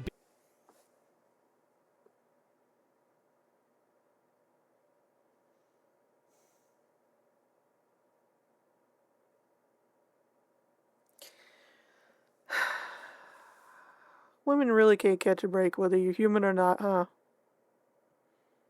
Just can't catch a fucking break. baby jumping festival. Men dress up as the devil and jump over at babies lying on mattresses in the street. Watch out for the soft spots. Monaco is basically just a city full of circle-jerking rich folks. If you go there without 7 digits in your bank account, you'll be spit on like the peasant that you are. An island in the Bahamas is home to 20 to 30 feral pigs of unknown origin. They're a pretty cute tourist attraction, not gonna lie. Too bad half of them died because they ate sand. In Turkey, it's common for people to eat meat as a dessert. You can try tavuk guso, a delicacy made from milk, sugar, cinnamon, and shredded chicken. It's probably pretty banging. Kuwait has the highest valued currency in the world. 1 Kuwaiti dinar is about $3 US as of this video. Gotta love oil. In Libya, you can visit Ubari, a desert town that has a bunch of lakes near it. And thank goodness too, because boy am I thirsty. Oh wait, these are saltwater lakes. Greeks can spit on you, but it's for good luck, so wish them even more luck back. Canadians use bagged milk.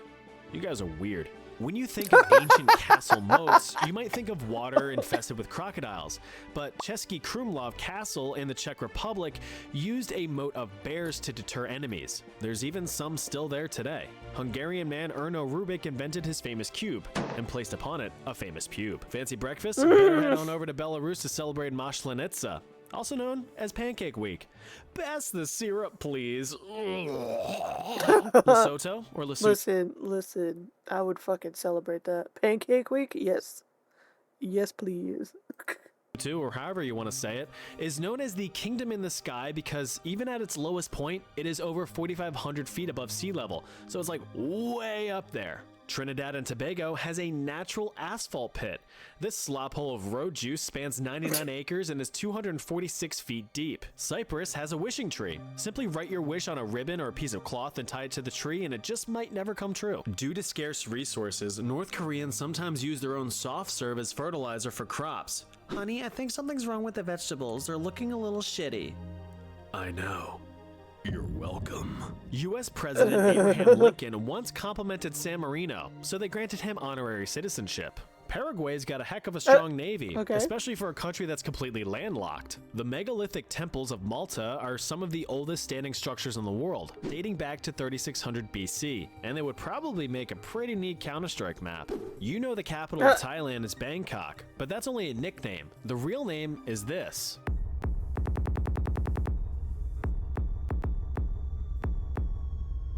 In Morocco, the organ of love isn't the heart, it's the liver. Fuck? Cheers to that. The national dish of Comoros is lobster in a vanilla sauce. Costa Rica has no army. It was abolished in 1949 after a civil war. The military budget was instead put towards education. Kiribati is quickly sinking thanks to rising sea levels, but now everyone has oceanfront property, so it balances out. There is no speed limit on the majority of the German Autobahn, so be sure to watch out in the left lane as I'm zooming past at 300 kilowatts per hour. In Colombia, you can find the Caño Cristales, also called the River of Five Colors, thanks to aquatic plants and algae. I swear the yellow's not from me. Between 1949 and 1989, the USSR conducted 456 nuclear tests in Kazakhstan, which wasn't very beneficial to the local population. Hey, it's the middle of the video. Time to hydrate. I already hydrated him. I'm ahead of the game. I'm ahead of the game. I'm ahead of the... There are tales of a werewolf who can transform into various animals. In his human form, he is covered in oil, making him too slippery to catch.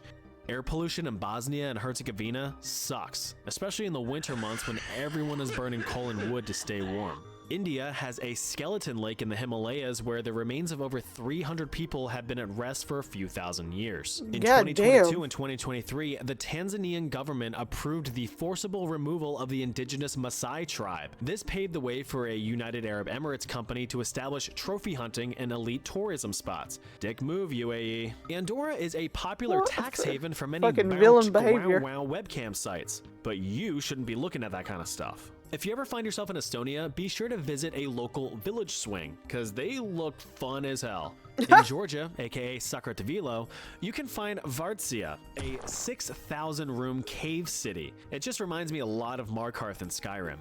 In Kyrgyzstan, you can play Kizku, a horseback kissing game where you have to steal a kiss from your opponent. Kizku? No, kiss you. Mwah. Malaysia follows a unique rotating monarchy system, meaning that 9 different kings rule for 5 years at a time. In Malawi, mosquito nets were distributed amongst the population to reduce malaria outbreaks, but everyone just used them to fish instead, causing a huge surge in overfishing. Falconry is a big deal in Qatar. You can even bring your winged friend on a plane as long as it has a valid passport.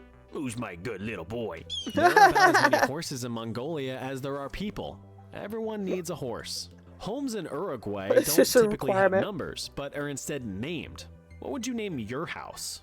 Americans love spending money, even money that they don't have. That's why the public credit card debt is over $1 trillion. Now, it's just going to ask you a few questions. Only 1 trillion? Only 1 trillion? Thanks. Brazil is home to over 100 uncontacted, isolated tribes, the most in the world. One sneeze, and they're all gone. Bulgarian mothers will often tie a red thread on the wrists of newborns to protect them from evil spirits. Sierra Leone had an iconic cotton tree in the capital city of Freetown. It survived hundreds of years before a big ol' storm blew it over in 2023. Bhutan has a thing for Damn. drawing weenies and peenies everywhere. Here's them blurred because, you know, censorship. Residents paint the floppy phalluses all over as a symbol of good fortune to fend off evil spirits. Ooh. Oh, gross. Modern day Iraq stands upon what was once the world's oldest civilization, Mesopotamia. The Bolivian salt flats are something straight out of a dream. The calm, shallow waters provide a clear reflection of the sky and make for a darn good desktop wallpaper. Serbia has balls. Big stone ones called the Pavlin globes that are said to heal and grant the wishes of those who fondle the large spheres. Tonga Of is course. the only Pacific country to not be colonized, and that's a point of pride of the Tongan people. In the Netherlands, over 30% of Dutch women give birth in the comfort of their own homes. In 1492, the Spanish sailed the ocean blue, then invaded Barbados, Fucking One killed and Piece. enslaved the local population. In 1498, Emperor Maximilian I was sick of hearing castrated men sing in his choir, so he formed the Vienna Boys Choir, which still exists in Austria today, with new members of course. Zayoli dancers from Cote d'Ivoire are easily voted the worst upstairs neighbors in the world. Despite being known for exporting crisp, clean water, over half the population of Fiji does not have access to crisp, clean water. Across the Chiang Cowan Wow. Plains in Laos, you can find thousands of ancient jars scattered across the landscape. However, no ancient cookies have ever been recovered. Switzerland has Darn. some of the most relaxed gun laws in the world, with 1 in 4 Swiss people owning a gun. As such, Switzerland's crime rate ranks among the lowest in the world. Start taking notes, America. Grab your bros, What the because every fuck? Friday in Angola is Men's Day. Angolan men will go out, drink, and party, leaving their girlfriends and wives at home. If you ever want to look like a complete badass for Rwandan final boss, you can adopt the traditional Amansunzu hairstyle. This instantly adds +20 to intimidation. Cape Verde was never I could inhabited not. until No, the 1460s. no lie, that looks like something out of like a Fallout game. Like one of the Bethesda's games, like especially the older ones. That just looks like one of their hairstyles they would put in there. Like no offense, like to the actual tradition of that, but that's what popped into my head when I saw that. 60s, when Portuguese explorers colonized the islands and brought African slaves over. What are these Azerbaijanis nuts? celebrate Nowruz, a celebration of winter's end. Traditions include eavesdropping, eating salty cake, and putting apple seeds under your pillow. Ethiopians use a 13-month calendar, 12 months with 30 days each, and a 13th month with 5 or 6. This means Ethiopia is 8 years behind the rest of the world. The Solomon Islands are a great destination if you want to explore wrecks of sunken World War II planes and ships, because that's where World War II planes and ships sank. The Maldives have a flag within a flag. Pretty cool flag. Israel and Palestine are the best of friends and finally at peace. And then you wake up and wonder why you just dreamt about the end of a 75-year conflict. Botswana's Okavango River doesn't flow into a sea or a lake, it just kind of leaks out over the land. Just give me 1 second, excuse me. There you go.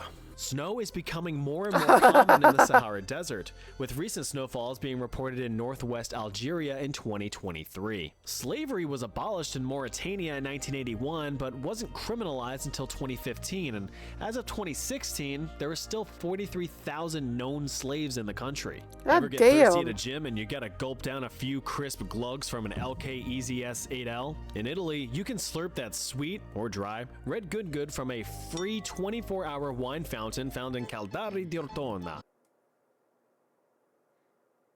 Why does this not actually surprise me?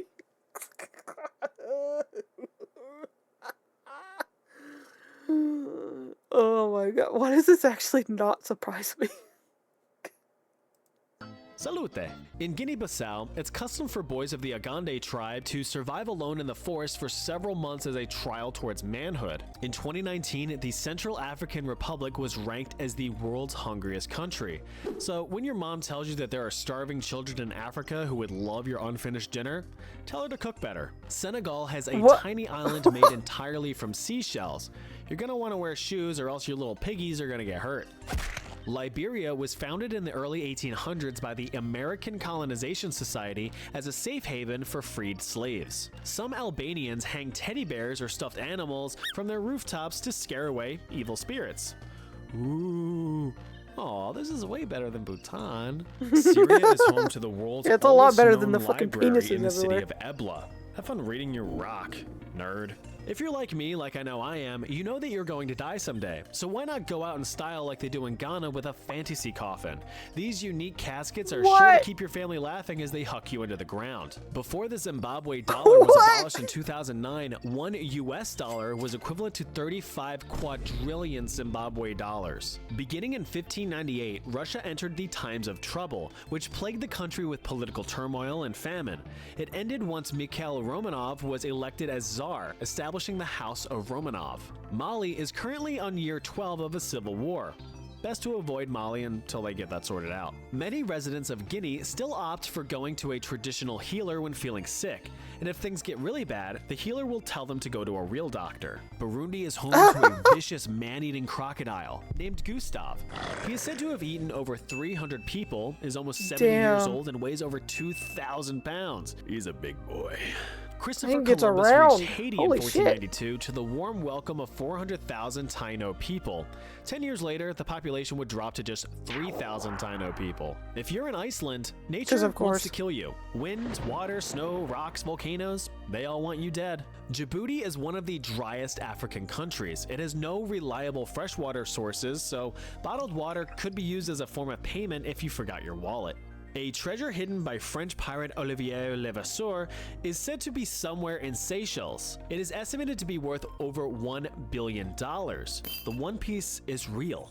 My fortune is yours for the taking, but you have to find it first. I left everything I own in Seychelles. Beginning in 1920, single mothers in France can be awarded medals of honor for raising more than 4 children. Gold is awarded for 8 or more children, silver for 6 or 7, and bronze for 4 or 5. Pakistan produces 40% of the world's soccer balls. Okay, sorry, football balls. It is believed that HIV originated in Cameroon in 1908 after an infected chimpanzee was hunted for meat. St. Lucia is the only country in the world to be named after a woman. In 2007, Iranian officials arrested a team of— The only country in the world.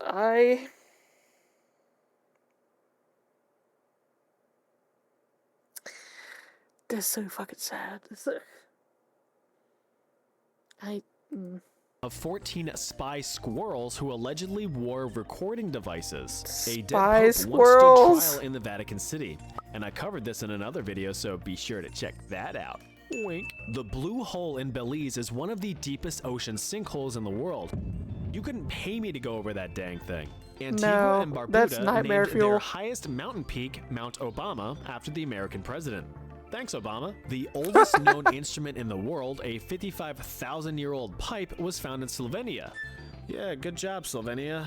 The island nation of Tuvalu makes bank by selling the rights of their international domain .tv to media websites worldwide, earning around $7 million a year from this alone. You think Twitch.tv meant .television? Nope. Twitch.tuvalu. Before Somalia was Somalia, it was called Punt, meaning land of the gods. Despite being 95% desert, Saudi Arabia has to import sand from Australia. Arabian sand isn't very suitable for construction purposes. In Vanuatu, natives on the island of Pentecost perform the ritual ironic. of Nangal, where they bungee jump off of rickety towers using vines as cords. It goes just about as well as you would think.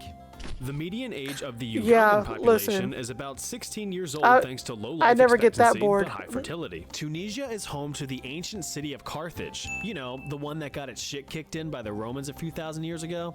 Yeah, that Carthage. The country of Eritrea has no official language, so go somewhere else. The formation of Panama over 20 million years ago is regarded as one of the most important environmental events to ever occur, as it has helped regulate ocean temperatures and weather conditions. Good job, Panama. Thanks to their Belgian colonizers, the people of the Democratic Republic of the Congo have an unhealthy obsession with mayonnaise. The Marshall Islands established the world's largest shark sanctuary in 2011. And boy, are those sharks happy. I mean, look at that smile. Myanmar is only one of 3 countries to not use the metric system. They instead use the Burmese system, meaning that there are 20 Kathas and an Althaba. Apparently, Montenegro has a fake prince. Stefan Cherny. Don't be adding more. Listen, I already get confused. Let's not be adding more to the equation over here. Let's not do that. Cherny has been meeting other royals and celebrities for years, presenting himself as Prince of Montenegro and Macedonia, but neither regions have had royal families for ages. To no surprise, Kenya pumps out some of the best long-distance runners in the world. A fucking long In South con. Korea, age is done a little bit differently. You see, when you're born, you're immediately 1 year old, as it's your first year of age, and then you gain an additional year each January 1st on the new year. So if you're born on December 31st, you're instantly 2 years old the next day. Historians think the name Guatemala either originates from land of the plentiful forest. That's not how math works. It's not how age works. That's not. Listen, I know there's like cultural differences and stuff, but that's just. The math ain't mathin', okay? It's not. It's just not. Forests or mountain of vomiting water. Hopefully the latter. The national sport of Madagascar is merengue, or bare knuckle boxing, and it's brutal. Oh, what's that? You thought Ireland was the potato capital of the world? No. Peru has over 4,000 different types of potato, from this kind to that kind. In New Zealand, you can find a big ol' hill with a big ol' name, and that name is... Yeah, I'm not going to pronounce that. You do it. South Africa has a great chain of Christian Bible and religious text stores called Cum Books. Oh, gross. All my pages are stuck together.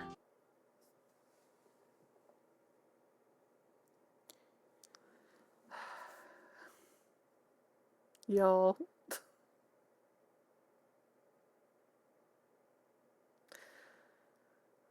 The whole fucking world is just so goddamn stupid. I can't. I can't. In 2021, El Salvador recognized Bitcoin as legal tender. Let's just hope that they all have diamond hands. The Republic of the Congo is where you would find the famous Pygmy tribe, an indigenous tribe whose members are unusually short in stature, with men averaging 5 feet and women averaging just 4 feet. It has only ever snowed in Cuba once in 1857. Poor Cuba. Grenada has an underwater sculpture garden you can visit on a diving trip. It's honestly creepy as hell. There is a Sri Lankan belief that if you do not satisfy a mother's strange pregnancy cravings, it will cause her to become weak and the fetus angry. So stock up on the pickles and the peanut butter. Half of the population of Togo practices voodoo, but it isn't violent and evil like movies portray. It's actually very spiritual. The world's oldest dam can be found in Jordan. The Jawa Dam was built some 6,000 years ago, but now that there's no water around, it doesn't look all that impressive. Damn. This is what it looks like when you visit Norway. This is what it looks like when Norway visits you. A group of Finnish students established the International Day of Failure in 2010. Those celebrating are to reflect on past failures and learn from them. The holiday occurs every October 13th, so if that's your birthday, congrats, you're a failure. Learned from it. So that's it for all the countries. Wow. I do have 2 honorable mentions which only have partial diplomatic recognition, but I had people ask about them in my last video, so here you go. Over 90% of Taiwanese people suffer very poor short-sightedness thanks to endless hours spent on screens and in the classroom. Taiwanese children spend less than half an hour outside each day. Apparently Kosovo is pretty pro-American, and that's all I need to know to say that Kosovo is A-okay in my book. Alright, so that was a lot of countries. Did I miss any this time? If you haven't already, be sure to check out my video of bad things about every country. Don't worry, I'm pretty lenient. I'll see you there. Yeah, right. That was a fucking lot. I've already forgotten like over half of them. But I do remember some that are still making me go, what the fuck? Jeebus. Jeebus. So fucking dumb. The whole fucking world is just so stupid.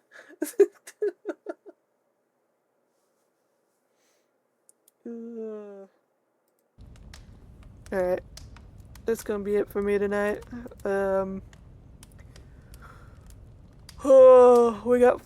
We put a tiny itty bitty dent into our video backlog. But unfortunately I had to make this one a quick one. It was like, oh, we almost made it to 3 hours here. But yeah, unfortunately I gotta stop here. I'm gonna be so tired tomorrow. I gotta help out tomorrow. It's gonna be annoying and hectic. Yeah. But yeah. Yomi, what time do you think you're gonna stream tomorrow? If you're able to stream. Cause I should be able to at least lurk when you do it. But yeah, if everybody's in here that's lurking and still, you know, awake, go follow Yomi, or if you already do, Yomi might be streaming tomorrow. Might be. Maybe. It's a 50-50 chance. But for me, I won't be streaming tomorrow since I'll be busy. But hopefully the next time I stream, I can start way earlier, like when the sun's still fucking out for me. So I can like at least play one of the games I got in my backlog and watch some more vids. Cause I wanna do longer streams. I just I wish I could just like have a better schedule for this, but But yeah, thank you guys for coming to hang out with me. Thank you guys for chatting and chilling with me, and also thank you again for the subs. Phoenix, thank you for the sub. Liam, thank you for the sub. Anonymous Gifter, thank you for the gifted sub. Yuko, thank you for the sub. I appreciate you guys so much. I will see you guys hopefully soon. And possibly on Yomi's stream if Yomi feels like streaming tomorrow or can. And I will see you guys later. I hope you guys have a good one. And I will see you soon. Hopefully. Knock on wood. I swear to God. I'm gonna end this. Watch me end the stream and my internet just cuts out. I swear to God. Fucking God. But yeah. I will see you guys later. much left.